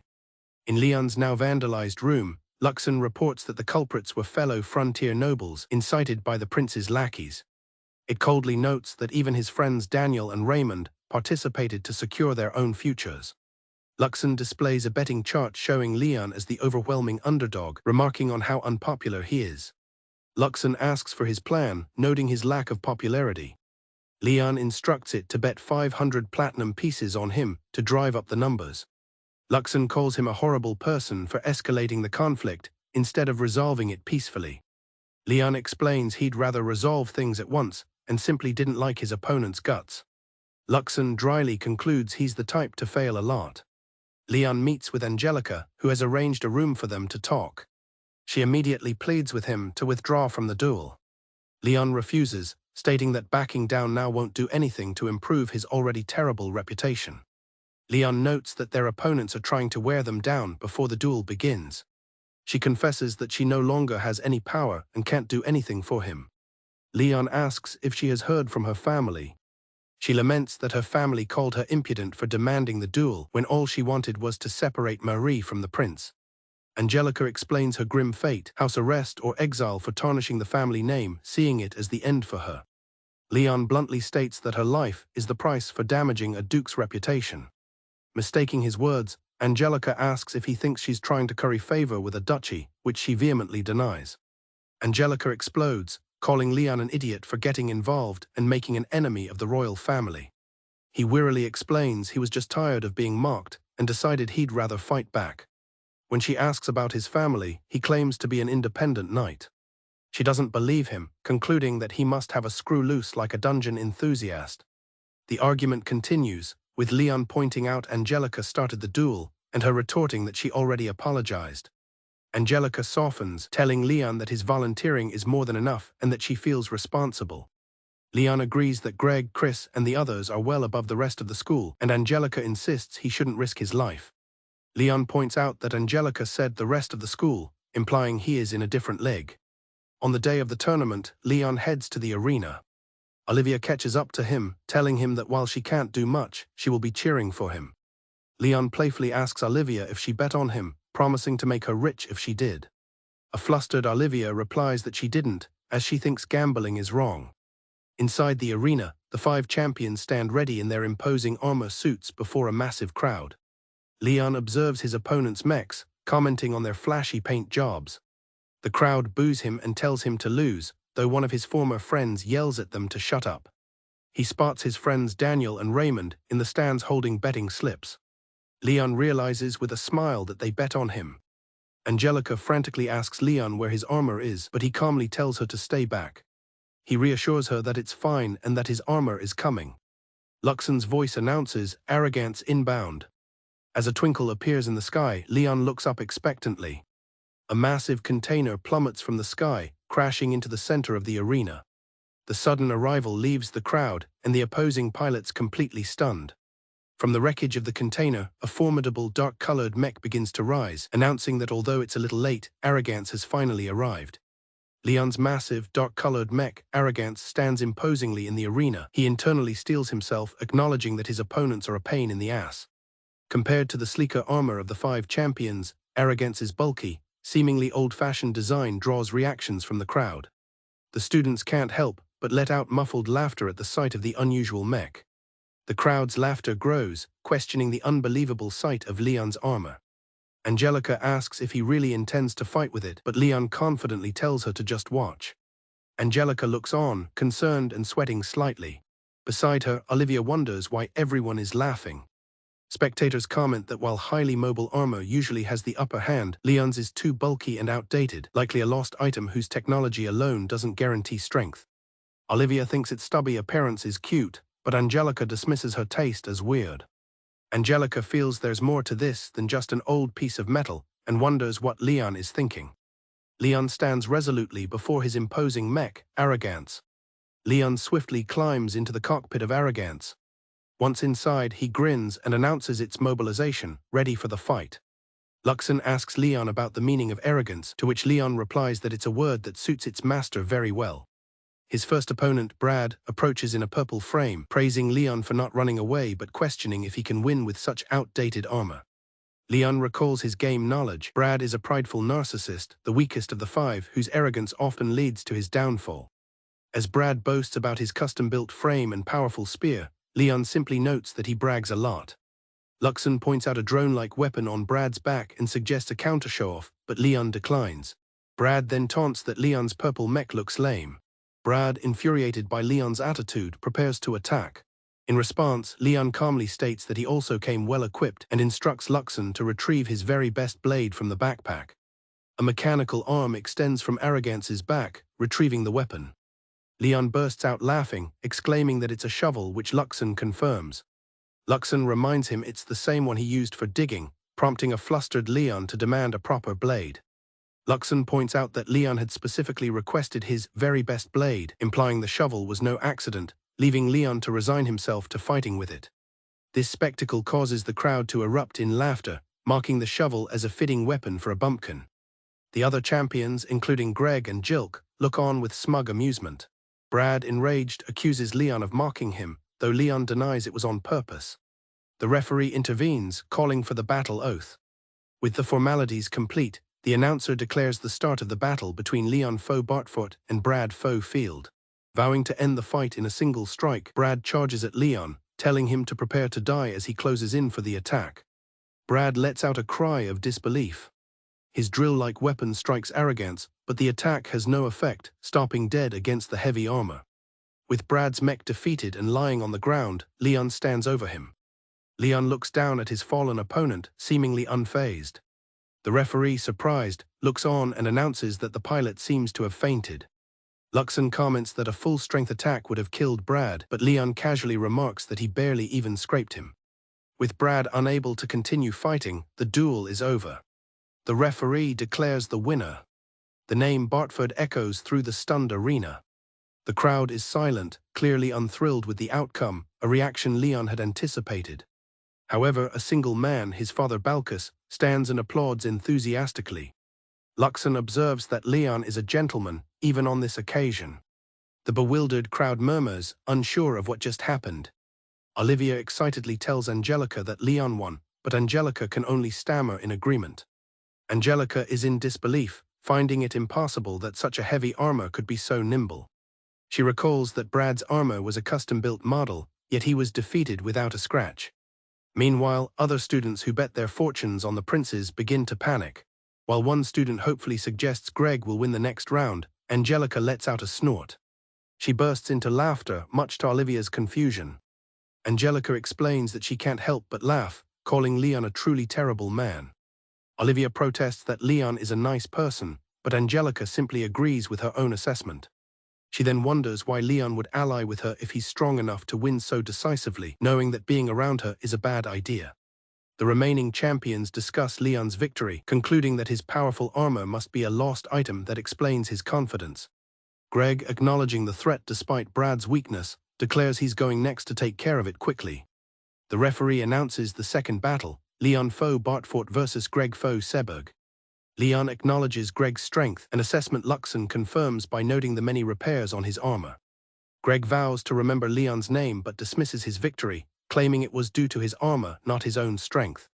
Leon concedes the point and cheekily suggests a debate over tea sometime.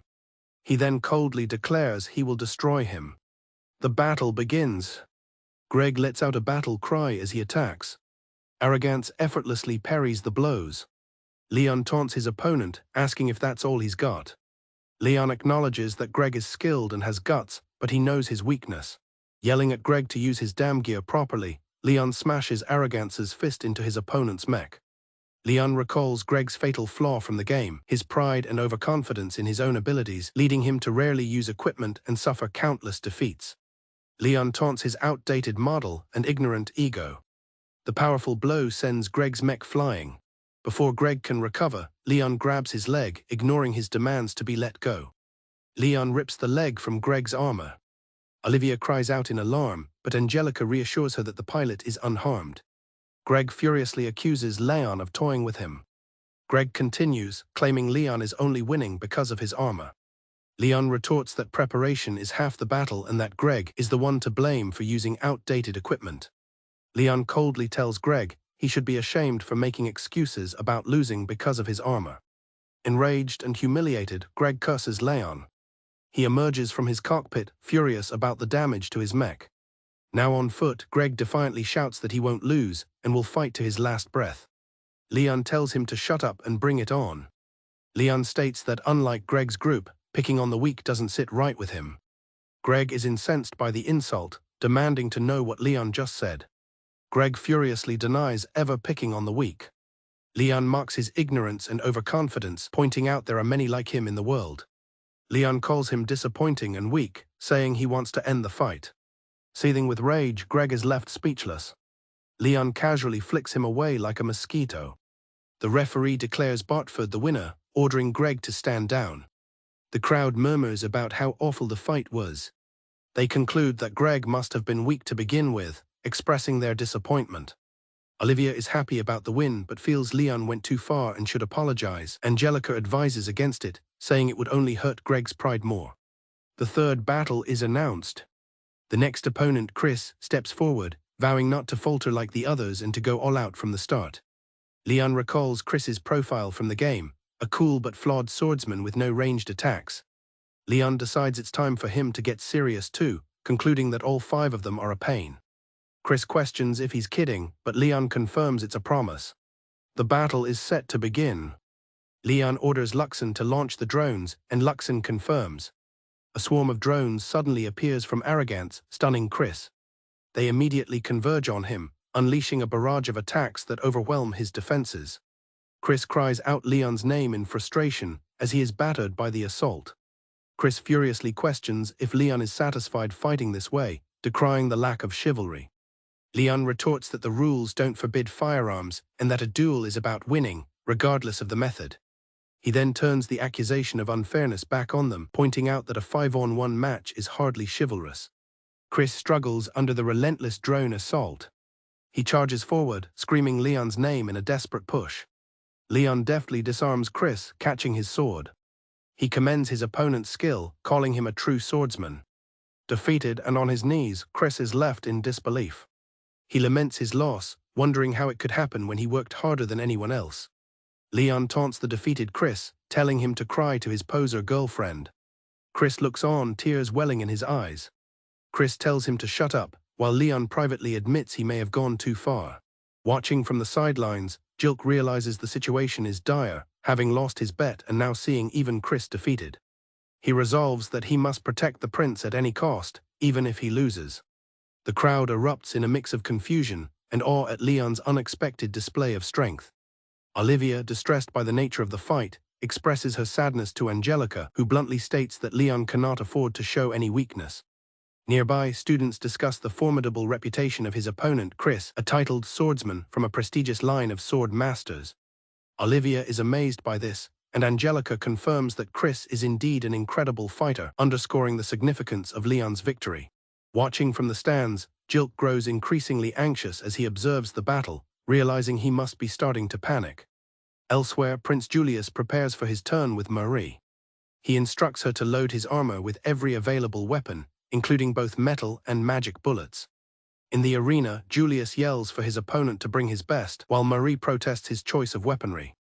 Jilk resolves to intervene himself to protect the prince's honor. He excuses himself and leaves the stands. At the same time, Leon casually strolls down a hallway. He is met by a worried Angelica and Olivia, who demand to know where he went. Leon is confused by their concern. Angelica explains that his sister, Jenna, claimed he looked unwell and asked them to check on him. Leon internally scoffs, finding the idea of Jenna caring for him impossible. Luxon then informs him that his sister planted a bomb on Arrogance under someone else's orders. Playing along, Leon feigns illness, which a concerned Olivia believes. Leon gives a crude excuse about needing the restroom, calling it a battle on the back lines. While Olivia expresses sympathy, Angelica chides him for his language. As the break ends, Leon heads back to the fight. Luxon informs him that his next opponent instructed his sister to plant the bomb on the back of Arrogance's frame. Luxon warns that the bomb is powerful enough to kill the pilot. Leon internally reflects that it's always the gentle-looking ones who are the most dangerous. Back in the arena, Jilk compliments Leon's strength. Leon recalls a similar bomb from the game, which Luxon reveals is triggered by a unique type of magic. Jenna watches nervously from the stands as the fourth battle begins. The battle is declared to begin. Jilk immediately opens fire. Leon's Arrogance effortlessly deflects the shot with its shovel. Jilk deploys a smokescreen, but Leon is unfazed. Leon anticipates the move and activates a magical countermeasure. Leaping onto a nearby structure, Jilk takes aim from above. The attack is deflected, neutralizing the threat. Declaring Leon dangerous for opposing the prince, Jilk vows to give him a spectacular end. He unleashes a powerful blast directly at Arrogance. A massive explosion engulfs Arrogance. Jilk watches, hoping his attack was successful. But as the smoke clears, Leon's armor stands completely unscathed. Jilk is stunned. He is unable to believe that his armor-piercing shells didn't even leave a scratch. Feeling he has no other choice, Jilk resolves to use his trump card for the prince's sake. He unleashes a massive magical attack, creating a powerful explosion that rocks the arena. From the stands, Angelica and Olivia watch in shock. Jenna also looks on with concern. Jilk believes his attack must have finally worked. But as the smoke clears, Arrogance is nowhere to be seen and he frantically scans the arena. Suddenly, Leon's voice sounds from right behind him. Jilk turns in shock to see Arrogance towering over him, shovel raised to strike. Jilk, still in disbelief, questions how he could have possibly withstood the explosion. Leon casually remarks that it was a serious blow. Leon retorts that Jilk and his friends know nothing and calls them insane. Jilk threatens Leon, warning he'll be stripped of his titles for fighting the prince. Leon scoffs, saying the advanced class makes him sick and he'd do anything for freedom, even beating Jilk. Jilk accuses Leon of trying to eliminate a rival. He passionately declares that both he and the prince are in love with Marie. Jilk insists they only want to bring Marie happiness and threatens Leon's entire family if he harms the prince. Finding the threat unfair, Leon decides to act. He uses magic to record and broadcast Jilk's own words. Horrified, Jilk questions the magic, but Leon coldly replies that he has no obligation to tell him. Leon turns the tables, threatening to play the recording for Jilk's family. He also threatens to let the prince and Marie hear it, knowing their disdain would be punishment enough. Jilk weakly argues it isn't proof, but Leon points out that it would still cast suspicion. He adds that if anything were to happen to his family, the blame would inevitably fall on the prince, tarnishing his reputation. Jilk desperately tries to shield the prince, claiming full responsibility for his actions, but Leon says the prince's reputation will suffer. He reminds Jilk of how they ignored Angelica's wishes and questioning why he thinks he's any different. Leon declares that they are done here. He gives a final chilling order, drop dead. As he's defeated, Jilk's last thoughts are a warning to the prince, realizing that Leon is a dangerous man who cannot be fought. Leon reflects on the trouble Jilk caused for his sister and wonders what to do next. From the stands, Jenna mutters Leon's name in frustration. Jilk's broken armor lies defeated on the arena floor. Julius looks on in silent disbelief. Marie is in utter shock, realizing she knew nothing about how strong Leon truly was. Her companions express their worry, noting how easily the four champions were defeated. Prince Julius, however, remains calm. He reassures a frantic Marie, confident in his armor, the most advanced in the kingdom. Losing her composure, Marie screams that they are all useless. Marie internally spirals, recalling how she had to make her brother beat the game for her. She blames her current misfortunes on her brother, whose actions ultimately cost her everything. As Julius prepares to enter the fight, she collects herself. She decides on the proper course of action. Putting on a supportive facade, Marie tells the prince that she is praying for his victory. Julius thanks her and departs for the arena. Once alone, Marie sighs, admitting how exhausting it is to constantly act like a naive protagonist. She worries that if Julius loses, all her hard work will be for nothing, possibly leading to a game over. She resolves that it cannot end here. He cannot possibly lose to a mere mob character. In the arena, Julius acknowledges Leon's hard work in reaching the final duel. The crowd cheers wildly for the prince, but Leon sighs at their misplaced faith, confident that he will win. He reflects that while his powerful armor is a factor, the main reason he accepted the duel is that the prince and his friends are still just inexperienced first-years. Leon considers his opponents to be mere, small fry for now, seeing their current lack of experience as his advantage. He notes the prince's composure in the face of his taunts and decides to probe him further. He asks Julius how he feels about the scholarship student, Olivia. The prince barely seems to know her name, dismissively asking what she has to do with anything. Leon quietly notes his response. The final battle begins. The two mechs face off. Leon internally assesses the prince's armor as superior to the others, but nothing more than that. With a confident taunt, he charges forward. The two mechs clash violently. Leon is trading blows evenly with the prince. A spectator expresses his astonishment that Leon is putting up such a good fight. The crowd roars, passionately cheering for the prince to win. Leon cynically remarks that they're just worried about losing their bets.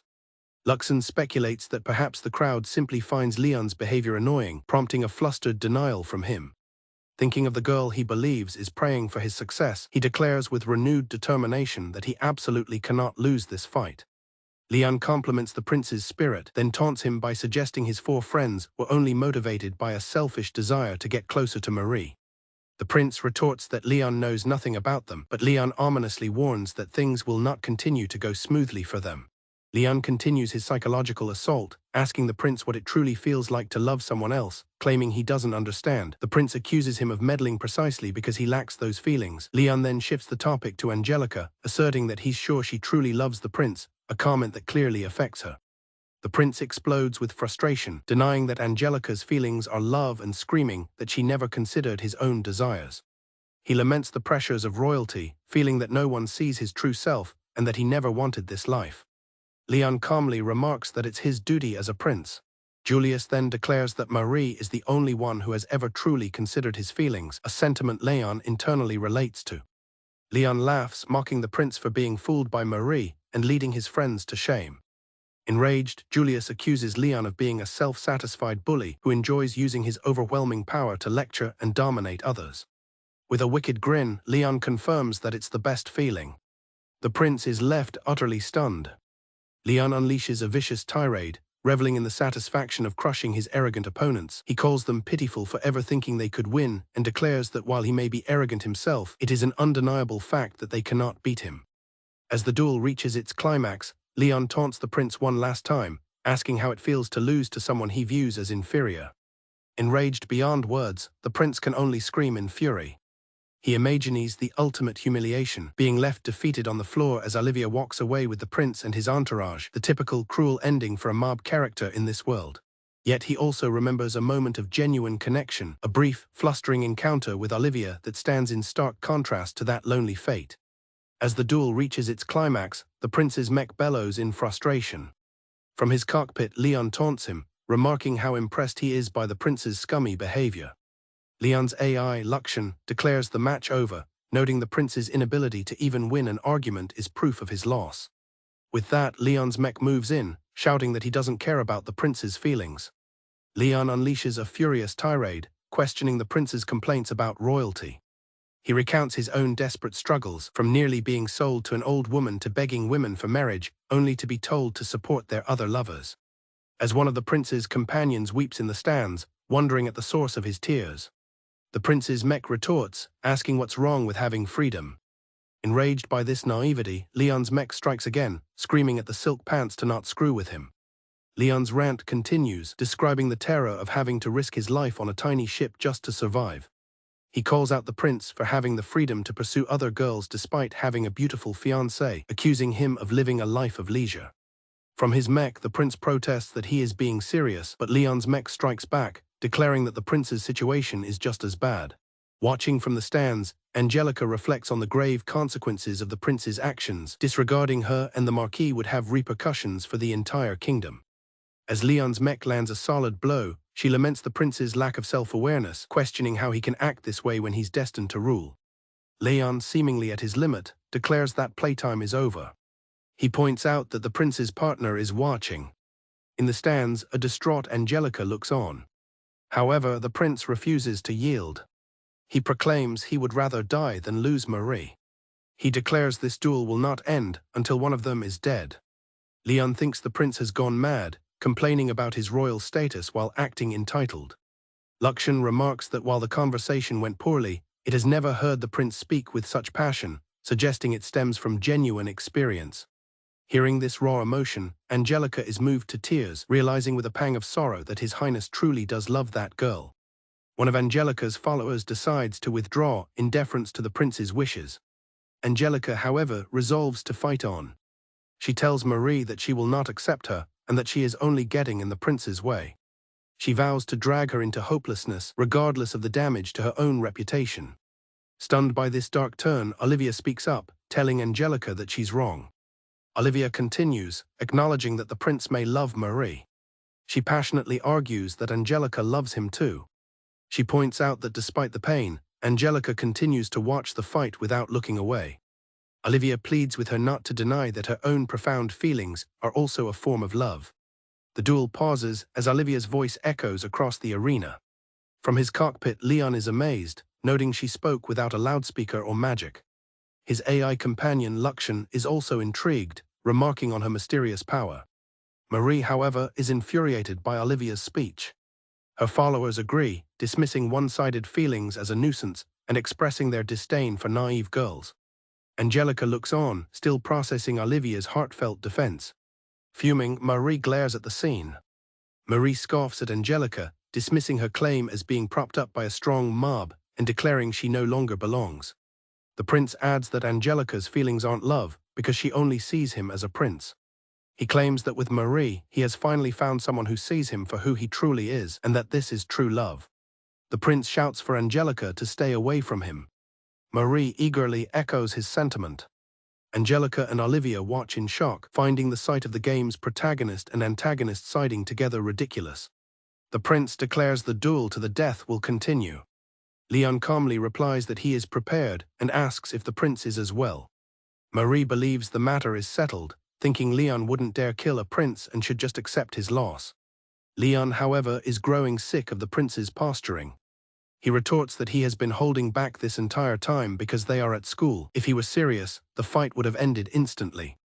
Marie is startled, thinking Leon's nagging reminds her of her older brother. Leon continues to mock the prince, respecting his tenacity but calling out his obvious hope that his royal status will make Leon back down. He accuses the prince of taking full advantage of his position despite claiming to resent it, a blow that makes the prince's mech stagger. Leon sarcastically suggests the prince should just ask him to lose for Marie's sake or even command him to do so. Flustered, the prince insists he could never do that, as a sacred duel must be fought to the best of their abilities. Leon casually dismisses this, noting that faking a close fight would be a tall order. Leon continues his taunts, stating there's no way for the prince to turn things around and that no speech will save him. The crowd of students is horrified by his blunt cruelty. A collective murmur spreads through the arena, branding him as the worst. The crowd erupts, calling Leon unforgivable and urging the prince not to lose. Someone screams for Bartford to die. Luxon dryly asks Leon if this feels amazing. Leon admits to his AI that he went too far. He explains it was a necessary lesson for the kingdom's future leaders to make them face reality. Luxon asks if Leon enjoyed playing the heel, and Leon admits he had fun but won't do it again. Enraged, the prince charges, screaming Leon's name. Leon's mech effortlessly catches the attack. As the prince yells that Leon is a beast with no chivalry, Leon calmly suggests they have a serious chat. Leon explains the harsh political reality. Angelica's family, the House of Redgrave, is the prince's biggest supporter. He warns that making them an enemy would cost the prince the throne, yet he still chooses Marie. Leon muses that in the game, this path was only viable because Olivia became a saint. He feels as if he's cleaning up the mess of a little sister, concluding that Marie, a fellow reincarnator, already has the advantage. He then asks if Leon will laugh at his declaration. The prince declares he would give up his honor and royal status to be with Marie. But Leon is serious, thinking Marie must be a terrifyingly talented woman to inspire such devotion. He tells the prince that while that's good for him, he is going to lose and must refrain from seeing her in the future. With Luxon confirming the pilot's safety after a complete analysis, Leon prepares for the final blow. He tells the prince to prepare himself, as this is the end. Luxon announces the incoming impact. The final attack connects, shattering the prince's cockpit view. He screams in shock as his armor is overwhelmed. An announcement declares Bartford the winner, bringing the duel to a decisive close. An announcer's voice booms across the arena, declaring Bartford the winner of the duel. The crowd erupts in fury, not at the outcome of the duel itself, but at their own gambling losses. From his cockpit, Leon dryly advises everyone to gamble responsibly. They hurl insults and debris at Leon's mech, calling him a cheating coward. Angelica and Olivia walk away from the chaotic scene. Leon emerges from his mech and approaches Angelica, announcing his spectacular victory. Angelica quietly acknowledges his win and offers her thanks. Leon reassures her that he didn't harm the prince, who is merely unconscious. Leon suggests to Angelica that losing might calm the prince down and that she should go see him in the infirmary. Angelica agrees, saying she'll thank Leon properly later before heading off to see the prince. Once she's gone, Olivia timidly asks Leon why he had to say such horrible things, pointing out that he could have won without any of it. Olivia notes that everyone seems angry, but Leon tells her not to worry. He nonchalantly explains that he's probably going to be expelled anyway. Olivia is stunned into silence by his casual admission, and Leon can't help but admire her beautiful, surprised expression. In the infirmary, Angelica visits Prince Julius at his bedside. She expresses her relief that he is safe. He coldly rejects her concern, telling her to stop the innocent act. The prince bitterly reminds her that it was her representative who defeated him, not her. Heartbroken, Angelica asks the prince what she did wrong. She recalls how she was educated and disciplined her entire life to be a queen worthy of standing by his side. The prince scoffs, accusing her of only aiming for the position of queen. Angelica desperately tries to deny it, proclaiming her love for him. The prince claims he has proof she doesn't see him as an individual and asks if she knows his favorite dish. Angelica guesses a chicken-based soup from Seberg cuisine, but he declares her wrong. He reveals his true favorite is skewers, a commoner food he ate while incognito, something he felt he couldn't tell her about. Angelica insists that she would have accepted his preference if he had only told her, but the prince seems to believe she would have denied him. He explains that Marie invited him to a food stall on their first outing, an act he considered fate. Angelica is shocked to hear that Marie knew his preference. The prince admits he was rude to Angelica and her family, but declares he can only love Marie now. Devastated, Angelica realizes that despite always being by his side, she never truly noticed who he was. Even so, her heart cries out that she still wants to be with him. With finality, the prince tells Angelica he cannot love her. His words crush her, leaving her heart broken. Angelica apologizes, stating she has nothing more to say. She turns and leaves, vowing to wish for his happiness from the shadows. Alone in his bed, the prince quietly wishes he could have heard those words from her sooner. In the original Autumn game, the princes were fated to fall for the protagonist, a saint, leading to a happy marriage. However, an idiot from another world appeared, overlooking the crucial fact that the reverse harem ending was possible only because the protagonist, Olivia, had her fate intertwined with the prince's. Leon reflects that a fake can never become the real thing, and the same would apply to him if he had fought without deception. He understands that his actions could have led to a better result. He meets with Duke Vince Redgrave and his son Gilbert, asking them to help clean up the mess. Leon states that he has no connections in the royal palace and thought it best to ask the leader of House Redgrave. Leon presents an impressive amount of money, his earnings from duel-related bets, to fund his request. The Duke notes that court work is expensive and is impressed by the amount Leon gathered. The Duke finds the request troublesome, as Leon is not his child, but agrees to help because he acted as Angelica's representative. He points out that Leon chose to stick his neck out for Angelica despite them not being in the same political faction. Leon formally requests that the Duke save his life and ensure his family will not be held responsible. The Duke remarks that Leon's honor has already hit rock bottom and asks if he intends to throw away his status as well. Leon confirms he will give up his rank and title of knight as he is not currently qualified for them. Gilbert interrupts, wanting to ask Leon a question. He asks for Leon's true motive, pointing out that he could have easily risen to the rank of Viscount. Gilbert presses Leon for the real reason he would throw everything away. After listing some flippant reasons like wanting to escape a marital hell and punch scheming characters, Leon prepares to give his real reason. He declares with patriotic fervor that he did it for the sake of the country, as he couldn't just leave His Highness to be deceived by that woman. The Duke acknowledges that if Leon's patriotic reason is true, it's an honorable thing to do. He explains that thanks to Leon, the royal court is in a panic and House Redgrave has called off the engagement. He states firmly that Marie is not suitable for his daughter. Leon claims to have no say in the matter concerning the prince and Marie. He adds that he personally hopes the prince will continue his studies and become a fine king. The Duke changes the subject, making a request of Leon. He explains that recent events have taken a toll on his daughter Angelica and he can't bear to see her so depressed. He suggests Leon's household would be the perfect place for her to recover and asks him to take her home with him. Leon is stunned but agrees. After being thankfully excused by the Duke, Leon leaves the room. Once out of sight, he erupts in a joyous celebration of his newfound freedom.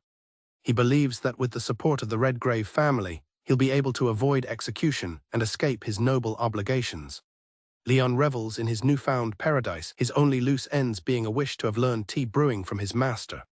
He still has some concerns for his friends Daniel and Raymond and regrets not getting to try all the desserts from the school cafeteria. He walks away, content with the outcome. As Leon walks off, he reflects on how he was enjoying his school life. Gilbert asks his father for his thoughts on Leon. The Duke notes that a smart, well-behaved kid would have stayed quiet and just stood there. Gilbert observes that Leon threw away his honor and status to criticize the prince, calling it admirable resolve. The Duke states that while Leon's behavior is normally unacceptable, he also interfered with the peaceful lives of the foster siblings and that the academy has too many oblivious children. Gilbert thinks Leon could have handled it differently, but his father sees it as wonderful. The Duke believes that lending assistance when everyone else turns foe is, at least outwardly, exactly how a knight should be. Gilbert then asks how far they plan to go with their support, even suggesting preparing women from their household for him. The Duke decides to head to the royal court, leaving the territory in Gilbert's hands, aware that others would desire the power Leon represents. Aboard the stealth ship Partner, Luxon asks Leon if he isn't going to see Angelica and Olivia, but Leon replies that he wouldn't know what to say. Luxon bluntly tells Leon that no one expects anything from him, as Leon muses that he wouldn't know what to say about the broken engagement. Luxon calls him a hopeless human, and Leon agrees, adding that there's nothing more he can do and he doesn't want to get involved. In a room below, Olivia consoles a distraught Angelica. Angelica laments how none of her feelings got through to the prince, and how she lost a woman he's now been separated from, feeling she's lost as a woman. She feels that everything was for nothing, and that she selfishly dragged Leon and Olivia into her problems. Olivia tries to reassure her, saying Angelica did nothing wrong. Olivia explains that Leon was prepared to be expelled from the start. Angelica feels like a no-good woman, regretting that she didn't even thank Leon properly and instead went straight to His Highness. She admits she didn't think Leon had so much resolve. Unbeknownst to them, Leon stands outside their door, having overheard the entire conversation. Lakshan's voice cuts through the silence, asking Leon if he feels anything after hearing their talk. Leon panics internally, realizing he's being romanticized when in reality he was just trying to escape marriage. When Lakshan asks what he'll do now, Leon declares he's dropping out to live peacefully on the island he found. As Leon walks away, Lakshan asks if things will go smoothly, and Leon reassures himself that he paid enough money to not be killed. He starts to worry, but Lakshan clarifies that's not what it was referring to.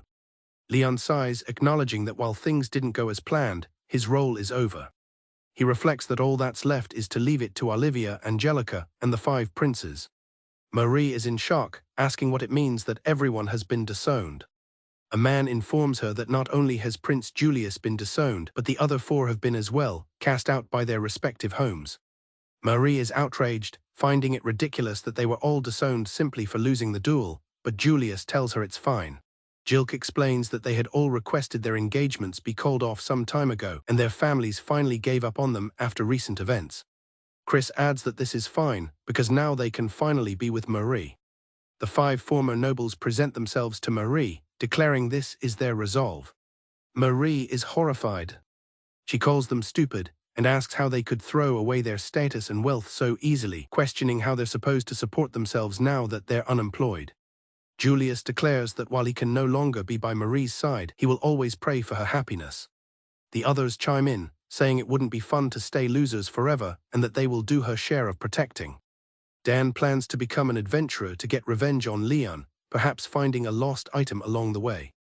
Jilk and Brad agree it's not a bad idea. Julius says he'll be at ease knowing the others are protecting Marie. A small, elf-like boy excitedly asks Marie if it isn't great. Marie finally snaps, shouting at the idiots to stop messing around. She laments the loss of the dreamy court life, wondering why they are all so excited about becoming adventurers. Marie is in tears, distraught over her situation. Meanwhile, on a floating island, Leon asks Angelica and Olivia why they are following him. Olivia says she's curious about the island he discovered, while Leon complains that it's supposed to be his private retreat. Olivia marvels at the beautiful, well-maintained land and the amazing robots tending to it. Angelica finds it unbelievable that such a pristine place could exist without people. She then notices a strange smell, and Leon begins to explain what it is. The source of the smell is a natural hot spring. While bathing in the hot spring, Olivia compliments Angelica's beautiful silky hair. Angelica sadly notes that His Highness used to like her long hair and says she plans to cut it shorter. The girls agree that the island is a wonderful place and that Leon plans to live there independently. Olivia feels it's her fault that Leon is troubled. Angelica says that, although she is frustrated that it's all she can do, she would like for him to be able to live here independently. There are very few adventurers who have been able to reach Leon's level. Olivia thinks it's amazing, a legendary fate to go beyond this level. Angelica explains that while commoners struggle with the initial investment, nobles prefer airship travel to dungeon diving. She notes that her own father and brother are skilled adventurers, so she holds Leon in high regard. Angelica idly wonders if the prince disliked women with large breasts, noting that hers are a bit bigger than Marie's. Olivia remarks that discovering an island with a tiny boat is the greatest achievement in decades. Angelica quietly admits that she is jealous of Olivia. Angelica asks if Leon is Olivia's lover, mentioning that she always thought they would marry someday. Olivia wishes she could be like them.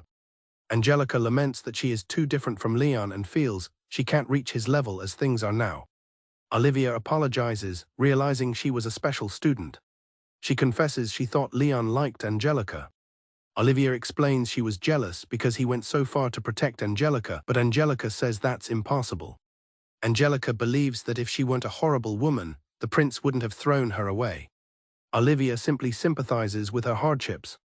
As Balkus asks Luce if dinner is ready for their guest. Leon's father, Balkus, is in a panic, complaining about the stress of housing a duke's daughter right after Leon fought the prince. He worries that if he dies from the stress, it will be Leon's fault.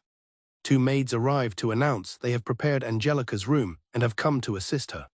The maids inform Balkus that things are fine and he should rest, as they will begin preparing the rooms. He angrily questions the presence of so many maids and orders them aside, but his wife tells him they've already taken care of it. He groans in frustration. A woman enters, greeting him after a long absence. Balkis looks up in shock, recognizing Zora. Balkis greets a woman named Zora, asking what brings her to the house. Zora suddenly strikes Balkis, furious about the actions of his son. She demands to know how he will take responsibility for the chaos that has erupted in the capital. Balkis, looking battered, admits that this was a complete surprise to him as well. A group of maids bow respectfully, welcoming Angelica back. Zora questions the situation while Balkis reacts in horror, exclaiming that they're here. Angelica stands firm, with Leon looking on from behind her. Zora shoves Balkis forward, demanding he step up. Balkis, having heard the commotion, asks what is going on. Zora demands to know who Angelica is, though she dismisses it as unimportant, assuming she comes from an insignificant household. Zora tells Angelica to stand down, as her business is with the person hiding behind her. Angelica calmly steps in front of Leon, protecting him. Angelica remarks that Zora has been acting quite high and mighty. She coolly suggests that Zora should at least ask for her name. Balkis shouts for Zora to stop, but she ignores him, yelling at Angelica. Leon calmly intervenes, suggesting they all go inside and talk things over. Zora's demeanor shifts entirely, as she realizes the daughter of House Redgrave is visiting her home in the countryside. Angelica thanks Zora, but notes that it's strange for a madame to be away from her residence. Zora inquires about her eldest son, Ludart Dono, explaining that he is studying in the royal capital for his future. Zora presses Angelica for the reason she is here. She claims her own reason for being here is simply sightseeing, wanting to visit the newly discovered island and its hot spring. Angelica calmly informs a stunned Zora that she will be in their care for the time being. Angelica reassures Zora that while in the care of the barony, she will ensure they are compensated handsomely. Zora, through a strained smile, tells Angelica to enjoy her stay. As Zora's airship flies away, her departure is noted. Leon's brother is ecstatic, calling Angelica the best, though Angelica herself thinks someone went a bit overboard.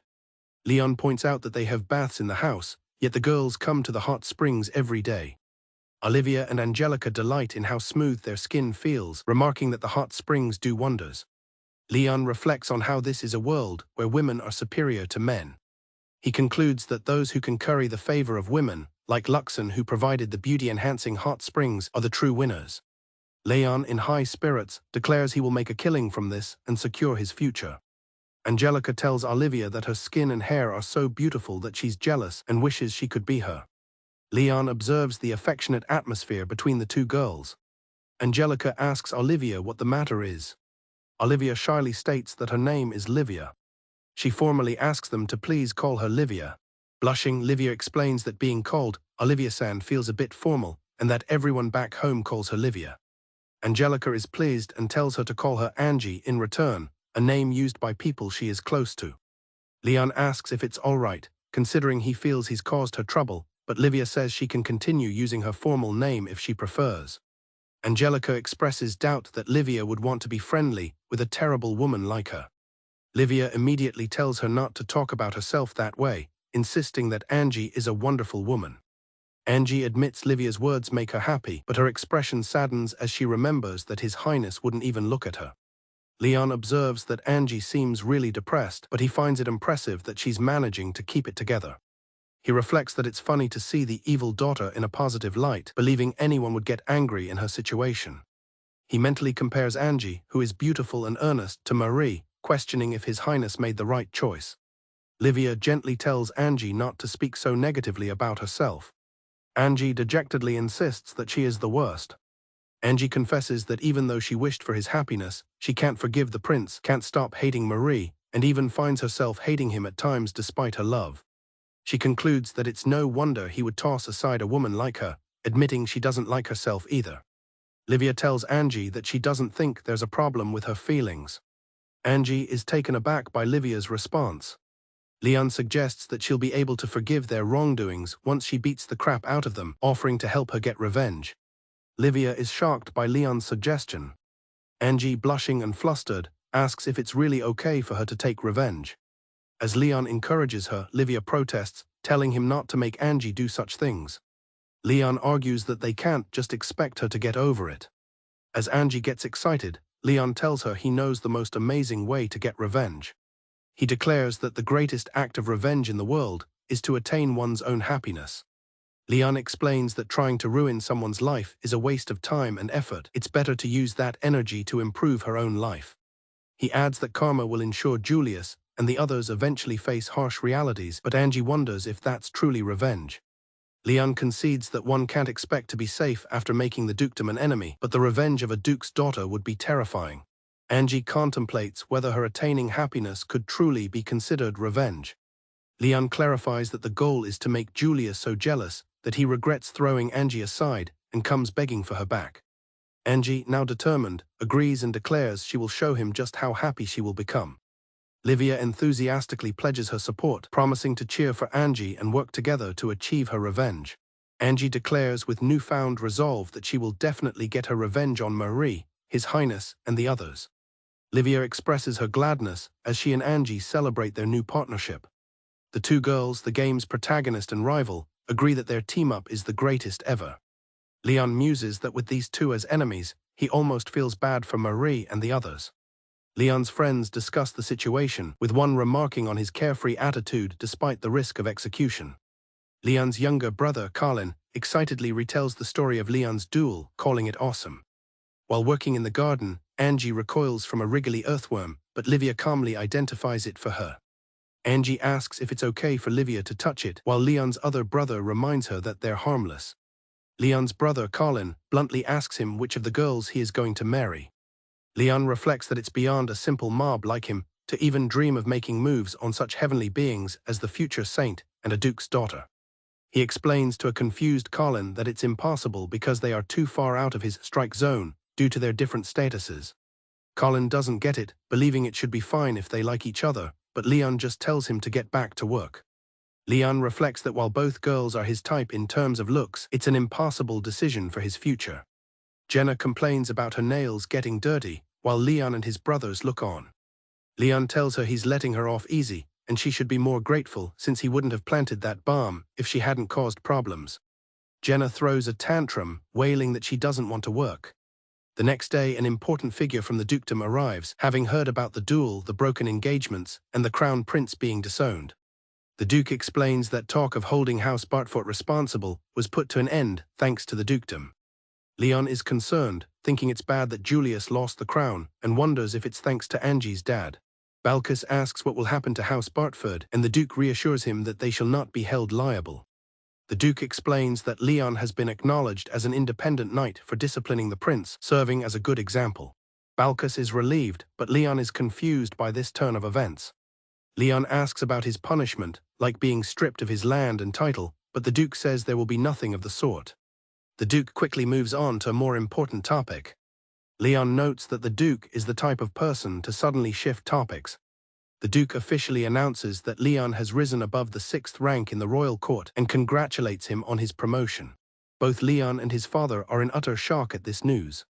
Aboard a ship, Livia brings up Leon's recent promotion from a lower 6th to an upper 6th rank in the royal court. Angie clarifies that this is a significant acknowledgement, a form of special treatment compared to anyone else in the lower 6th. Livia finds it odd that this is considered a reward, especially since Leon didn't seem happy about it at all. Angie explains that it depends on how one looks at it, detailing the privileges that come with higher ranks. Angie explains that attaining rank 7 can be done through heritage, but ascending further requires years of loyalty and achievement. When Livia guesses it might take 10 years, Angie clarifies that ranks 6 and above are dictated by an entire household's work over generations. She stuns Livia by revealing that, normally, rising from a lower 6th to an upper 6th rank takes at least a century without significant achievements. Livia expresses her shock at how highly Leon has been regarded, and Angie confirms it. Angie adds that the promotion is convenient for the royal palace, since Leon isn't a court noble, meaning they don't have to pay him. Livia confesses she expected Leon to be demoted from Baron, not promoted, and brings up the money he earned from bets. Angie momentarily wonders if money could be the reason for his promotion, though she seems doubtful. Changing the topic, Angie mentions Leon's knighting ceremony and asks Livia if she will be attending. Livia gets flustered, admitting she has never been to such a formal event and doesn't even own a dress. Angie reassures a worried Livia that her uniform will be fine for the occasion. Angie suggests they watch his big moment together, and Livia happily agrees. The day of the ceremony arrives at the royal castle. Inside, Leon, Livia, and others gather for the event. Leon is miserable about the ceremony, thinking to himself that this sucks. He looks out at the large crowd, annoyed by their attendance. He notices his parents, Luce and Balkis, crying with pride over his accomplishment. His sister, Jenna, turns to their father and asks about the rest of the family. Jenna tells her father that the rest of the family wouldn't come, adding that Leon is now the head of his own independent house. She quietly contemplates his new rank of upper six. When Nix asks what's wrong, Jenna worries that Leon will become popular with other girls if he enters the royal court.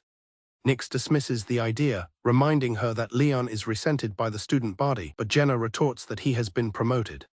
She stresses that being recognized by the royal palace is a huge deal that only an idiot wouldn't understand. Other students speculate that Leon might have a rough time returning to the academy, given how many people lost fortunes because of him. Jenna and Balkis continue to argue.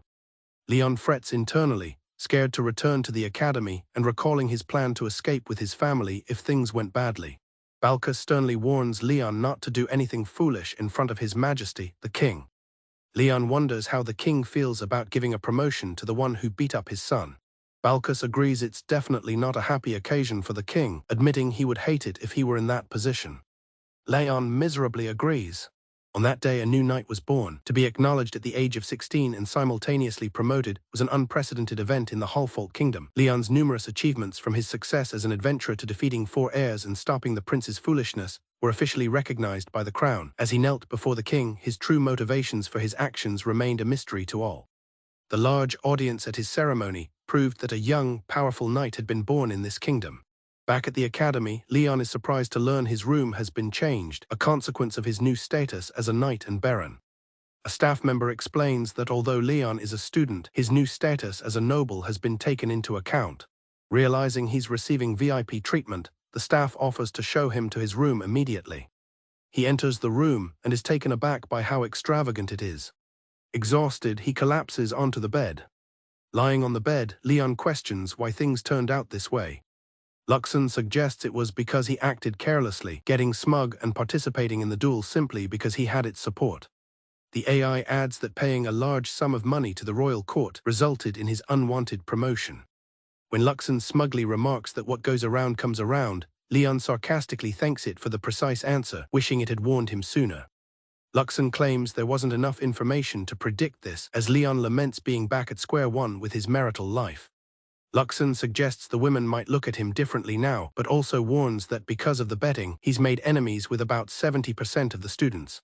It elaborates on his notorious reputation, prompting Leon to shout in frustration, asking if he really needed to know that. However, Luxon adds that he seems to be popular with all the bachelors for saying what they always wanted to say, to which Leon reacts with sarcastic despair. Luxon suggests that marriage isn't everything, and that he could use his money to find a girl with financial troubles, an idea Leon finds scummy. In response to Leon's complaining, Luxon presents a huge mirror it prepared just for him to whine into. Annoyed, Leon asks if Luxon has too much spare time on its hands. 3 days pass after the opening ceremony. Leon reflects that it's hard to say his school life has been smooth because everyone around him avoids him.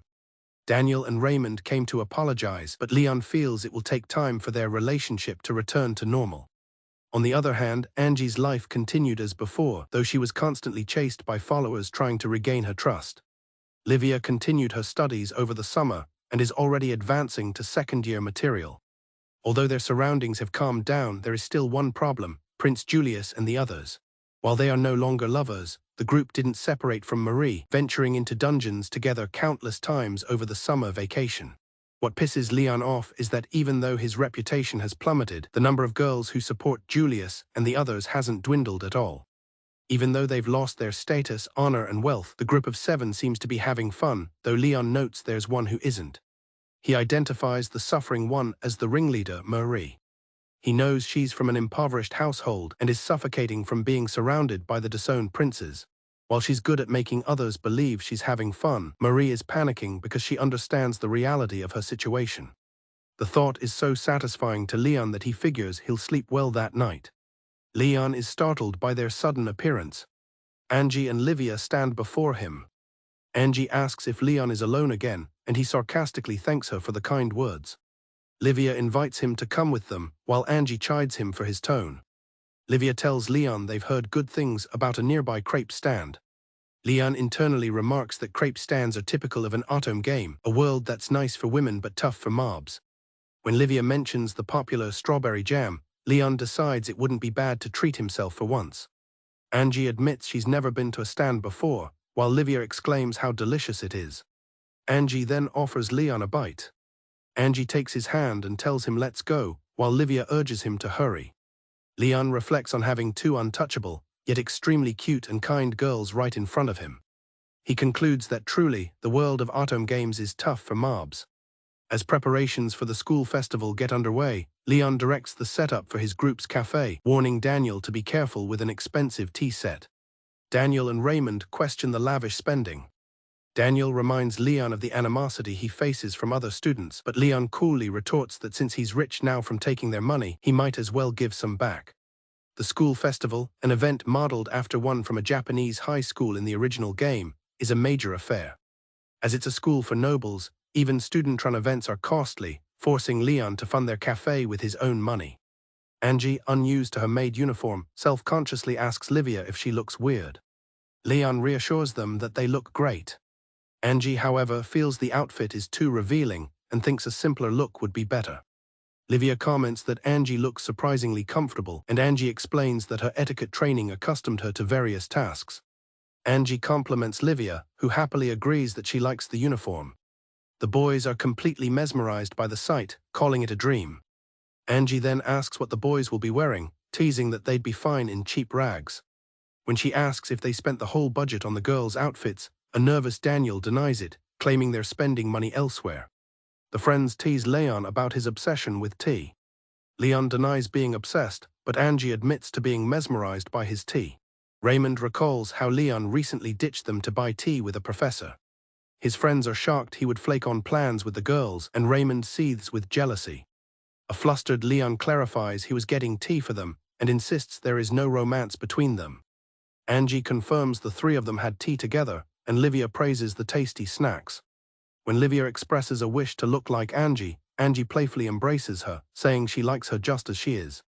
The boys' jealousy continues to simmer as Daniel questions Livia's praise for Leon, who tells him to get serious. The mood is shattered when Leon's sister, Jenna, bursts in and demands he listen to her story. Leon dismisses her as a nuisance, prompting a gentle chiding from Livia. Jenna insists on being comforted and at least served some tea. Exasperated, Leon agrees to hear her out, while his friends lament that the beautiful dream is over. Jenna reveals she fought with a friend. She dismisses Livia's suggestion to make up, explaining that the fight was over a man. The topic of a man catches Livia's attention. She explains that the man, a Viscount's heir, is about to become extremely wealthy, an opportunity she can't afford to miss. Jenna scoffs at the idea of love in a noble marriage, prioritizing her livelihood above all else. Leon is disgusted by her mercenary attitude, but she insists money is what's important. He then tries to find a silver lining, saying she was right to cut ties with a friend who would try to steal her prospect. However, Jenna's hesitant response confuses him. Jenna confesses that her friend was interested in the man first, but she decided to pursue him anyway because he was such a good catch. Everyone is stunned by her audacity. Leon immediately declares she's in the wrong and dismisses her. Jenna pleads for him to use his strength to mediate, calling him her darling older sister, a term Leon flatly rejects. Jenna shamelessly suggests Leon use his strength to threaten her friend and the Viscount's heir into giving her what she wants. Both Leon and Livia are horrified by the suggestion. When Jenna innocently asks why not, Angie glares silently. Livia instinctively grabs Leon's arm as the tension rises. Leon emphatically refuses to help his sister. He declares that Livia is more important to him and warns Jenna not to cause trouble for her, as Angie would not stand for it. Angie coolly confirms this. She adds her own warning: she won't show mercy just because Jenna is Leon's sister. A flustered Jenna calls Leon a useless brother. She storms off with her companion Miol. As they leave, Leon recalls that Miol is essentially his sister's love slave. Livia admits the encounter was frightening, but Leon reassures her. Angie adds a much fiercer promise of protection, vowing to crush anyone who bothers them. Livia sincerely thanks Leon for his concern. The tender moment is cut short when Daniel and Raymond rush in, shouting that there's trouble. Leon asks what's wrong, and his friends point to the classroom next door. A crowd of girls is flocking to the room next door. A handsome student graciously invites them to visit. The girls eagerly promise to come every day and spend a fortune, much to the dismay of Leon's group. The rival establishment is named Café Princess. Leon is shocked by the name. They suspect it's a deliberate act of harassment and decide to investigate while Angie minds their store. Julius coolly acknowledges their competing cafes, much to Leon's annoyance. Livia is stunned by the exorbitant price of 100 dyer for a snack and tea set. Julius casually asks if they think it's too cheap, mentioning Marie set the price. Livia feels faint and Leon dismisses them, though Livia admits she's too intimidated to enter. Julius departs with a vow not to lose this time. Leon is baffled by his competitive spirit over a school festival. When Julius notices them, he asks why they're following him. Intrigued, Leon declares his intention to check out their arrogant establishment. Upon entering, he discovers that Café Princess is actually a lavish host club. Leon is shocked by the revelation. He is immediately confronted by Jilk and Chris, who accuse him of scouting. When Leon calls their setup unfair, Chris retorts that he's one to talk. Chris gloats that seeing Leon's frustrated expression was worth it. Leon and Marie are annoyed, with Leon muttering that they're always up to no good.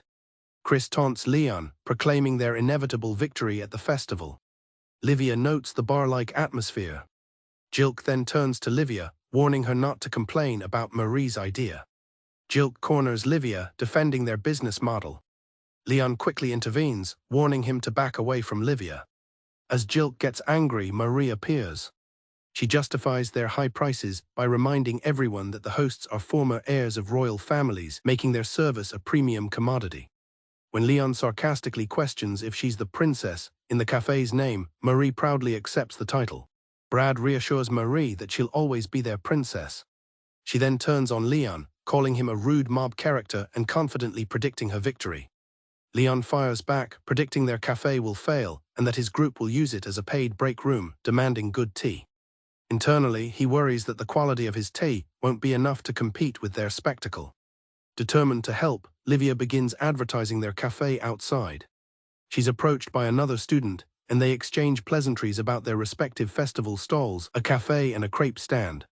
A group of boys also wishes her luck. Livia is relieved by their kindness, having worried they would be mean. Bolstered by the friendly encounter, Livia approaches another group of girls, hoping for acceptance. However, they are immediately hostile, asking what the special student wants. Livia nervously explains she's advertising her group's cafe. The leader scoffs, asking if it's Bartford's and flatly refusing to go. The girls mock Livia, accusing her of being a commoner getting ahead of herself just because Leon likes her. One of her friends quickly intervenes, pointing out Livia's connection to the Duke's daughter and the danger of angering Bartford. Though the lead girl scoffs, she backs down. Livia is shaken but tells herself it's all right. Reaffirming her strength in her friends, Livia carries on. She is approached by another student who asks if she's running a cafe. The girl introduces herself as Carla. Livia introduces herself as Olivia and extends a friendly invitation. Carla asks if Prince Julius's cafe will also be there. Livia confirms its existence, mentioning it's been a source of trouble for Leon. Livia then worries she's being too familiar by using his first name with a noble. Carla expresses curiosity about Leon, wondering if he's nicer than the rumors suggest. She clarifies she doesn't mean to be insulting, but is genuinely curious. Livia passionately defends Leon, describing him as a kind and reliable person who is simply misunderstood. She credits both him and Angie, the Duke's daughter, for making her happy to be at the academy. Hearing this, Carla asks Livia for an introduction to the Baron. Livia agrees, though Carla also asks her to put in a good word. Carla thanks Livia and promises to visit the cafe. As Carla leaves, the scene shifts to the Queen, who smiles as she reads a report, looking forward to the school festival and taking particular interest in Baron Bartford. The school festival officially begins. Leon tries to motivate the students, but his method earns him a cry of sexist from a female student. In their maid outfits, a nervous Livia and an excited Angelica prepare for their cafe work. Suddenly, a student arrives with a message for Angelica, who is surprised to be summoned. The student explains that the matter is urgent and that Angelica must come to the main office immediately. Angelica apologizes for having to leave, but Livia tells her not to worry. Livia encourages Angelica, promising to work hard in her absence. Leon is completely captivated by his friends, thinking he needs to get Luxon to take pictures of them later. Angelica tells Livia she will be back as soon as possible and gives Leon a parting warning to behave. Leon questions Angelica's lack of faith in him, but she retorts that he would undoubtedly cause trouble if left unwarned. With a final goodbye, Angelica departs. A crowd of excited girls chatters outside the neighboring classroom. Livia points out the long line to Leon, who realizes it must be for the rival cafe. Queen Mylene explains that it wasn't easy for her to come, but she needed to talk to Angelica about the Baron Leon. The Queen notes that this is her first school festival. The Queen teases Angelica about how her strong will used to cause problems, and a flustered Angelica asks her not to bring it up. Angelica recognizes her guest as Queen Mylene, the mother of Prince Julius, and feels she is no match for her. The Queen observes that Angelica seems much more at peace since the knighting ceremony and must be living a better life. Angelica confirms that she has been enjoying her student life. The Queen muses on how perceptive Angelica has become. The Queen pointedly asks if her happiness is due to Leon, which completely flusters Angelica. Angelica questions the Queen's motives for visiting, asking if she came to see Leon. The Queen insists that Julius's disinheritance was his own responsibility, but as his mother, she still feels the need to scold him. She clarifies that what truly bothers her is what transpired during the duel. Angelica concludes that the Queen holds a grudge against Leon and feels obligated to apologize on his behalf. She acknowledges that Leon was only spared harsh punishment because the Queen publicly forgave him after he smeared the prince's name. Angelica marvels at the Queen's ability to suppress her feelings, certain that as a mother, she can't truly forgive Leon for what he did to her son. The Queen states that since Leon is now a knight, they are responsible for his conduct. Noticing Angelica's demeanor, the Queen gently asks if she has become kinder because the incident with Julius still affects her. Angelica admits that she can't deny it. Hearing this, the Queen sincerely apologizes to Angelica as Julius's mother. The Queen relays that she was told Leon simply enjoys being a normal student at school. Having never experienced an academy, the Queen concludes from what she's seen that it is a horrible place. They observe a student berating a stall worker, demanding to be given food for free. The Queen comments on how awful and embarrassing the behavior is, and Angelica agrees. The Queen and Angelica approach the popular cafe next door. With a mischievous sparkle, the Queen declares her intention to cause trouble for Leon and tells Angelica to help, despite Angelica's protests that she is a waitress. The Queen pushes Angelica forward, telling her to just complain about the tea. She gleefully suggests Angelica make him remake it 3 times before loudly declaring the tea is lukewarm. A customer, Stephanie, smashes her cup and rudely demands a replacement. Hot tea drips down Leon's face and neck from the assault. Livia rushes to Leon's side, concerned for his well-being. Leon stops Livia, turning his attention back to the aggressive customer. Leon bows and apologizes to the lady, promising a new cup immediately. Stephanie and her companion watch with smug satisfaction. She then changes her mind, stating she'll pass because the tea wasn't good anyway. Stephanie cruelly suggests that if the tea is this bad, he shouldn't be paid, but rather should pay her for wasting her time. Leon's friends can only watch in dismay as he is humiliated. Stephanie presses her foot onto Leon's head, accusing him of ripping people off while some girls have to sell themselves to pay debts. The Queen arrives and observes the scene, her expression hardening. The Queen demands to know what is going on. Angelica, furious, steps forward to confront the bully. She lunges towards Stephanie, ready to intervene. Angelica grabs Stephanie's face, taking control of the situation. She coldly tells the rude guest that it is time for her to leave. Stephanie angrily smacks Angelica's hand away. Stephanie recognizes Angelica and taunts her, calling her the girl Prince Julius threw away and criticizing her unfitting attire. Angelica realizes Stephanie is the daughter of an earl from a hostile faction. Livia steps in front of Angelica, demanding Stephanie leave after her cruel treatment of Leon and now Angie. Stephanie turns her fury on Livia, calling her plebeian scum and telling her not to get ahead of herself. Livia is taken aback by the viciousness of the attack. Stephanie cruelly questions if Livia's opinion matters, calling her Angelica's pet. The insult deeply angers Angelica. The Queen finally steps in, telling Stephanie to stop and that she will not tolerate this behavior. Stephanie sneers at Angelica, accusing her of befriending commoners only because her other friends left her and reminding her of past prejudices. Livia looks down, hurt, as Angelica tries to deny Stephanie's accusations. Stephanie continues her rant, claiming commoners aren't human and belittling Angelica's protectors. Leon has heard enough, coldly telling Stephanie to shut the stinking hole she calls a mouth. Enraged, Stephanie turns on Leon, questioning his audacity. She threatens him, reminding him of the consequences of making an enemy of an earl's daughter. One of Stephanie's companions grabs Leon, remarking that the brat requires harsh discipline. The Queen, having seen enough, yells at them to cut it out. Stephanie insolently turns to the Queen and asks what her problem is, calling her an old hag. The Queen is momentarily shocked speechless by the insult. The Queen, regaining her composure, tells them all to finish paying and leave, questioning their shame as nobles. Stephanie fires back, demanding to know who the Queen thinks she is and boasting of her own status before ordering someone to throw the old hag out.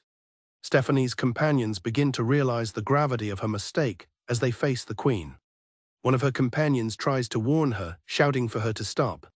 The situation implodes as Leon, pushed too far, lets out a terrifying laugh. Livia, seeing his dark expression, cries out for him to stop. With runes glowing on his arm, Leon unleashes his fury. He delivers a powerful punch to the face of one of Stephanie's companions, shouting a single word, justice. A detailed, robotic analysis of Marie's physical measurements is presented. The data concludes that her physique is well below average for her age, comparable to a primary school girl's, which sends Marie into a fit of rage as she screams for it to stop. In a hot spring, Marie cheekily addresses an unseen viewer. She asks if they were hoping to see Angelica and Olivia instead, but declares it's too bad, as they get to see her naked form and should burn the image into their eyes. Leon sits on his bed, looking weary as Luxon explains that his attempt to seduce the Queen was a reckless, do-or-die move. Luxon insists that the whole point of the academy is marriage, so the Queen's words were an obvious invitation. Leon reacts with disbelief, and Luxon retorts that he should simply focus on his studies from now on. Feeling cornered, Leon complains that he cannot escape the jaws of marriage. He feels that no matter how tough he acts, the world drags him down, and he worries about his family getting caught in the consequences.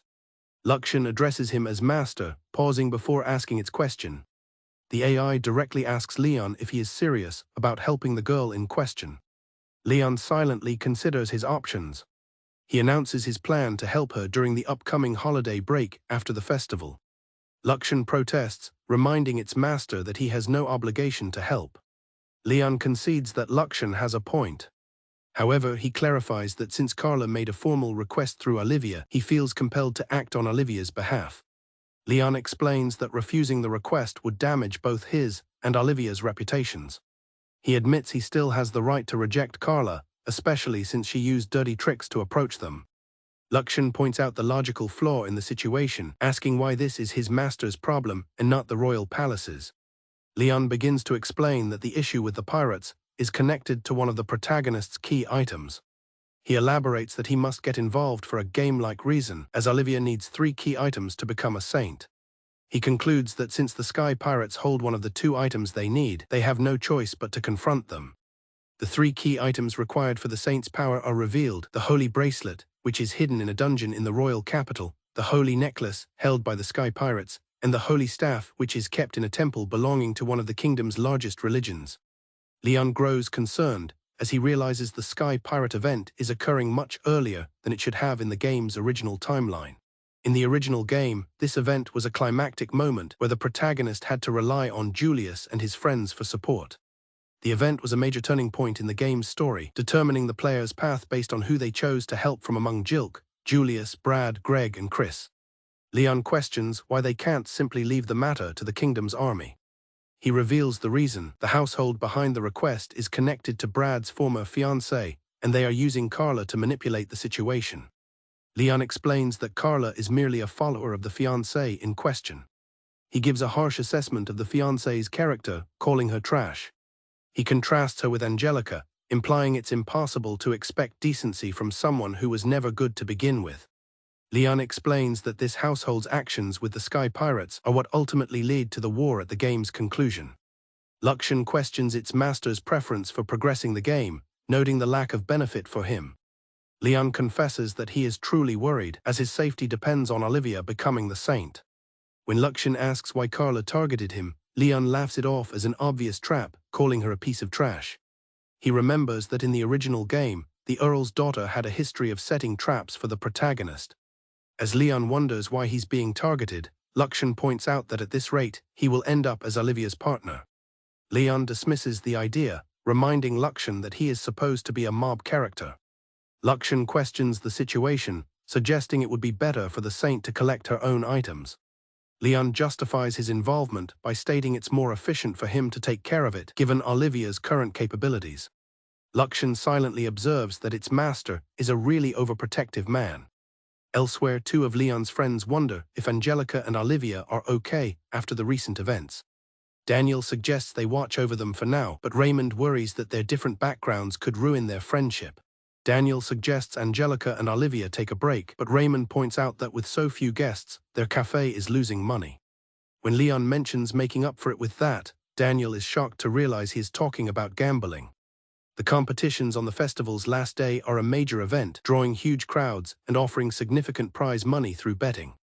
Leon smugly states that he has Luxon to help him by collecting data and calculating the odds. Daniel questions Leon's fondness for gambling, to which Leon angrily retorts that he hates it. With a calm expression, Leon admits that while he dislikes gambling, he loves to win. Meanwhile, Angelica and Olivia are seen walking together elsewhere in the academy. An awkward silence hangs between Angelica and Olivia as they walk. Angelica attempts to make small talk, commenting that the crepes are delicious. They notice a crowd gathered around the sign-up sheets for the competitions. Their group discusses the closing day competitions, noting the popularity of the airbike race. Angelica explains that while there are other events, the airbike race is the most popular due to its interesting gambling rules. Olivia remarks on how much Angelica knows, and Angelica explains she used to be on the planning committee. She notes that the race is particularly exciting this year because Jilk, an experienced airbike rider, is participating. Olivia notices Jilk's name on the sign-up sheet. She turns to Angelica and asks if Leon is participating in the race. Angelica replies that Leon probably isn't, as he wouldn't be able to win against Jilk. Olivia says she would have cheered for him, but Angelica remarks that he lacks motivation and was only talking about gambling. Olivia and Angelica share a moment of agreement, wishing Leon wasn't so crazy about gambling. Meanwhile, one of Marie's friends notes that if everyone wins, they'll reach their target amount. Another suggests they could solve their money problems by placing bets on their own victories. Marie furiously shouts that she hates gambling, calling the idea a waste. She recalls being deep in debt in her previous life because her boyfriend gambled away their money, and she resolves to make money on her own this time. She reflects that her current family is also falling into debt, while Julius and the others have no sense of money. She wistfully remembers her old family home, longing for those nicer, more fun times. Marie steals her resolve, declaring that they will work hard to earn money and asking Kyle to help. The focus shifts to a racer in full gear, standing ready beside an airbike on the track, prepared to chase their dreams. The announcer calls out the positions in the ongoing airbike race, noting that number 8 is in first place and number 15 is in second. As the announcer shouts that racer 7 has caught up, Leon smirks while counting a thick wad of cash, clearly pleased with his successful bets. Luxon informs its master that some people are adjusting their predictions for the next race, and as such, it is updating its own predictions to numbers 12 and 4. Leon, reveling in his success, calls out his new bets to a waiter, declaring that Luxon is a true blessing and that there's no such thing as a free lunch. As Leon gloats, Angelica dryly comments on his love for rubbing salt in the wound, while Olivia warns that his behavior will come back to bite him someday. Leon confidently tells Angelica that he isn't going to lose and that even a small loss wouldn't be a problem. Angelica tells a manic-looking Leon to at least try to appear human while he celebrates his winnings. The announcer introduces the fan favorite for the next race, Jilk. It's noted that Jilk is an expert when it comes to airbikes, having become the favorite after only a single year of racing. As the racers line up, Leon thinks to himself, telling Jilk to earn him some good money. The airbike race begins with explosive speed. The announcer exclaims that Jilk is incredibly fast, though Racer 5 had a late start. Luxon suddenly informs its master, Leon, that they have a small problem, causing him to react with surprise. Jilk races ahead at full speed. Suddenly, the announcer shouts that Jilk has stopped and everyone is passing him. The announcer questions what happened to Jilk, while Leon and Olivia look on in confusion. Angelica observes that it appears Jilk, the first year's representative, is being targeted somehow, which surprises Leon. Olivia asks Leon if he wanted to participate in the races, and Angelica apologizes, explaining the planning committee made the decision. Leon explains that he had considered participating, but all the lowest-ranking boys had already signed up, and he's happy just making money from betting. He muses that for an ordinary male student, winning gives a huge boost to social standing and marriageability, which is why everyone takes it so seriously. Another racer aggressively bumps into Jilk's airbike. The announcer shouts that Jilk has gone off the course. Inside his helmet, Jilk lets out a frustrated sound. As another racer kicks Jilk's bike, Angelica confirms that he is being targeted. Olivia wonders aloud why someone would do that to Jilk, feeling sorry for him. Leon internally notes that Jilk was one of Olivia's potential love interests in the original game and questions if that's why she's worried. He tries to dismiss the thought, telling himself it's none of his business. Angelica realizes that Clarice's followers are behind the attack, a name that surprises Leon. Jilk makes a sharp, aggressive turn, weaving through his opponents. He expertly navigates the chaotic race, making a determined comeback. The announcer shouts in disbelief as Jilk catches up, exclaiming how fast he is. Angelica observes that it looks like Jilk illegally modified his bike. Lakshan informs its master that Jilk will not be able to attend the finals, regardless of whether he wins. Lakshan explains that Jilk has a bone fracture from the combined attacks and excessive movements, and healing magic won't be fast enough for him to participate in the finals. The announcer declares that Jilk finishes in first place after a heated race. However, Jilk collapses and is carried away on a stretcher. Leon asks Angelica where she is going. Angelica states that as the first year's manager, she needs to check on Jilk and find a substitute if necessary. Olivia decides to go too, and Leon reluctantly agrees to come along. Marie bursts through the door of the infirmary, crying out Jilk's name. Jilk, lying in bed, tries to reassure a distraught Marie that he is perfectly fine. Angelica states that it looks like they will need a substitute. One of Marie's companions points out that they don't have anyone who can substitute, as most of the talented boys have already signed up for other competitions. Olivia gives Leon a pointed look, nudging him. Olivia asks if Jilk will be okay, and Leon reassures her that he'll be fine in 3 days thanks to healing magic. Leon internally remarks that Olivia is now competing against magic itself. Olivia quietly states that she could heal him faster, wondering if everyone else can too. Leon advises her not to mention her advanced healing abilities to the doctors, explaining that her normal is not normal at all. He reflects that while Olivia is an exception as a descendant of a saint, showing off her abilities right now would bring no good. Leon explains to Olivia that there will be a proper time and place for her to show off her abilities. Leon is flustered by how cute Olivia is, telling himself to stop before he falls for her. Marie cries out in despair, lamenting the huge reward money from the airbike race. One of her companions tries to console her about winning other events, but she wails that the other prizes combined don't even make up half of the airbike winnings. Marie complains about the upperclassmen demanding compensation money, while Jilk apologizes for not foreseeing this. Jilk thinks to himself that Marie is angry for his sake, while one of his friends proudly agrees that's their Marie. Outside the room, Olivia whispers that Marie was just throwing a fit over losing money, not worried about Jilk. A new arrival, Clarice, enters the room and coldly asks Jilk if he's looking like shit. Clarice Fear Atlee, daughter of Earl Atlee, stands with her entourage and asks Jilk if he is feeling better. Jilk weakly identifies his attacker, Clarice. Clarice confirms it was her and warns that there's more to come, declaring she won't forgive him for throwing her away. Angelica explains to Leon that Clarice is Jilk's former fiancée, who used to look like a perfect honor student. Leon internally admires the impressive fury of a beautiful woman, calling her a delinquent beauty, while Olivia urges him to take this seriously. Angelica tells Clarice to quiet down, as they are in the medical office. Angelica tells Clarice she knows exactly how she feels, but questions if she really had to be so brazen. Clarice angrily retorts, blaming Angelica's self-important attitude and failure to control His Highness for her being thrown away. Angelica is taken aback and visibly annoyed by the accusation. Leon observes to himself that Angie is now pissed. Angelica questions Clarice's motives, asking if she wanted to make herself the heroine of some tragedy. Clarice sneers at Angelica, accusing her of bringing her servants to make a scene and claiming her honor student persona was an act. One of Clarice's companions tries to caution her, reminding her that Angelica is from a duke's family, but Angelica tells her she doesn't know anything. Clarice is flustered and angered by the confrontation. Clarice threatens Angelica, promising to make her cry and beg, and to humiliate her in front of the entire school. Jilk calmly tells Clarice to do whatever she must, but warns that he will never forgive her if she harms Marie or the others. Hearing Jilk's protective words, Marie flips a switch and tearfully begs him to stop, insisting that nothing good will come from revenge. Clarice explodes in anger at Marie, questioning what she knows, causing Marie to apologize profusely. Leon thinks to himself that Marie's goody-two-shoes act reminds him of his little sister. He notes that Angie is pissed too, and he can't blame her for getting sick of hearing such words from the girl who stole her fiancé.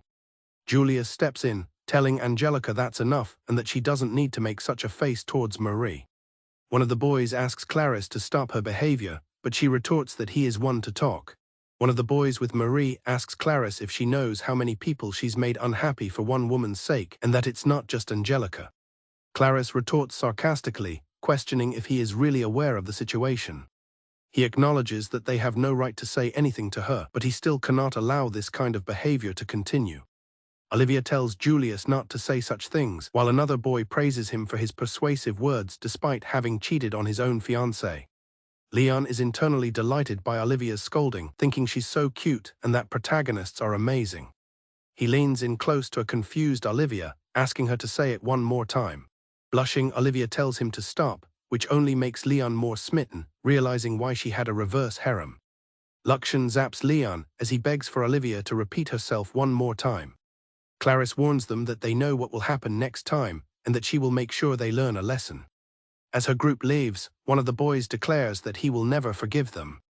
Leon observes that they won't have a substitute for the next race, as he can't imagine anyone would want to participate now. Jilk struggles to get out of bed, but one of his friends tries to stop him. Jilk insists on going, telling His Highness that if he goes, nobody will get hurt, making it the most obvious choice. Leon mutters that the most obvious choice would have been for the idiots not to break off their engagements. One of Marie's group suggests sending Bartford, reasoning that since he barely qualifies, it would be better for him to get beat up than Jilk. Angelica holds Leon back, declaring that she has no intention of sending him and that they will have to withdraw. Marie panics and asks what will happen to her prize money. Angelica sternly asks Marie if she really wants to get more people hurt just for some money. Leon sighs in relief, thinking that he will definitely not participate and avoid getting beaten up. One of Angelica's followers worries about her reputation if no one participates.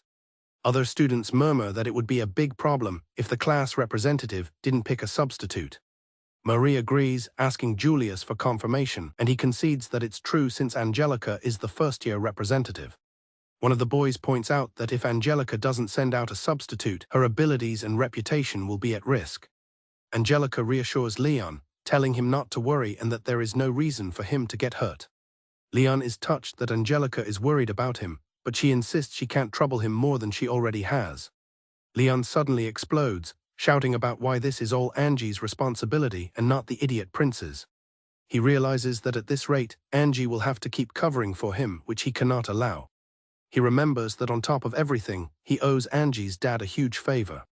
He reflects that the only reason he's living peacefully is because Angie's dad covered for him after his fight with the prince, and if he does nothing now, her father will think he caused her reputation to fail. Panicked at the thought of what will happen if he does nothing, Leon imagines Angie's father being extremely pissed and hating him forever.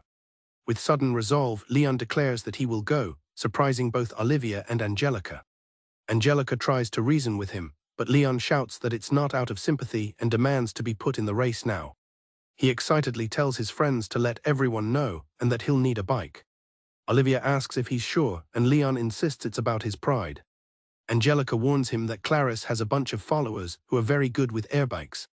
Angelica explains that last year's winner was one of Clarice's followers and that they play rough, but Leon insists he can't just do nothing.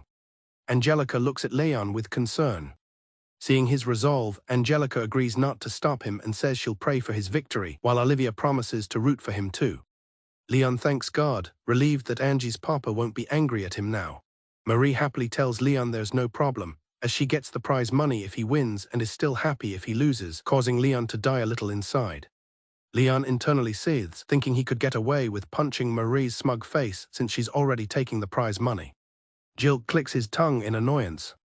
Leon yells at Jilk, asking if he really hates him that much, and Jilk retorts that he hates him too. Leon tells Jilk he has no choice but to leave this to him, and that Jilk had better cry tears of joy because he'll owe him one. Jilk concedes that he can imagine he'll owe Leon a big one. Leon grins and tells him to prepare himself, as he'll be holding him to it soon. With a determined expression, Leon calls for Luxon, stating that they have work to do. Luxon responds, "Yes, master." His AI companion questions why he must go to such lengths just to stay in a duke's good graces, suggesting one of Angelica's actual followers would be a more suitable representative. Leon retorts that although he would love to remain behind the scenes, he would rather die than become a sycophantic follower of a duke's daughter. Leon asks if they are ready to go, and Luxon confirms they will be in about 10 minutes. Luxon informs him that his haters have placed a device on his engine, a testament to his lack of popularity.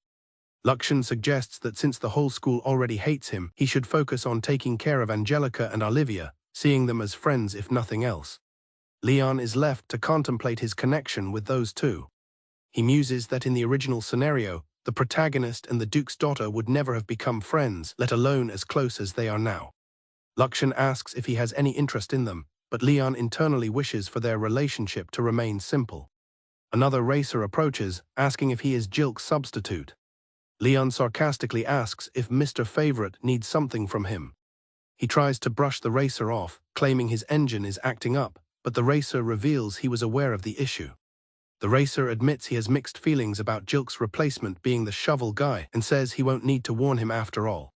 The racer apologizes in advance for what he is about to do. He states that while he has nothing against Leon personally, he is going to shut him down in the race. Leon sarcastically notes the appearance of a new foe and asks if he has some special circumstances. He correctly guesses the reason, asking if Claris Senpai threatened him, which causes the racer to panic and deny it. The racer explains that his family is of the lowest rank of nobility, and without it, he would be heir to nothing. He says that Claris was kind to him and supported his airbiking skills, which will likely help him get a job after graduation. He describes her as an inspiration, especially compared to the cruelty of other noble girls' followers, which made them glad to serve her. The follower explains that Claris's family let him use their airbike track to practice and that Jilk also used it before their engagement. Furthermore, she had prepared a coach for Jilk and even gifted him an airbike. He remembers how she would cheer Jilk on with an incredible smile. He reflects that while frustrating at times, those days were pleasant. His tone shifts to rage as he describes how Jilk suddenly broke off the engagement and refused to even see her afterward, despite her attempts to talk to him. Leon completely understands the racer's anger, calling Jilk a spineless man who deserves to be beaten up, and tells his senpai to go for it. However, he asks if the racer could at least let him off the hook. The racer apologizes, saying that while he sympathizes, his lady's orders are absolute. The racer declares that he must carry through with this order by any means, even if it means giving up his life. Leon recognizes this strong determination and idolization as the source of Claris's popularity. The racer asks Leon not to think badly of his lady, explaining that she isn't the same person she was before summer break. He reveals that she has started buying slaves and going wild with them all night, something she never would have done before. Leon internally processes this, thinking that going wild with slaves all night sounds like other girls he knows, with his sister at the top of the list. He laments that his mind has been corrupted to see such things as normal. He asks if, since the racer sympathizes with him, he could cut him some slack. Noticing Leon's lack of reaction, the racer assumes he wasn't interested and says it's fine, telling him to just ignore his complaints. Leon puts on his helmet, ready for the race. Luxon announces that the airbike modifications are complete, and Leon responds with a simple neat. Luxon asks if he still plans on winning, and Leon replies that of course he does, as he's bet a lot of money on himself. He muses that since everyone knows he's a substitute using an academy airbike, they'll all think he's going to lose. He grins, realizing that as the clear underdog, his payout will be huge. Luxon tells him that money shouldn't be a concern since he has it, but Leon snaps back that Luxon has been no help with his awful marriage prospects. On top of the money, he admits that he simply loves winning. He declares that he will win because he wants to see the bitter faces of those who think he is going to lose. Luxian remarks that it's a shame its powers are being used for a small race, but it would love to follow Leon's example of not caring about others. Luxian adds that their bickering was spot on, prompting Leon to ask if it hates him too much. Angelica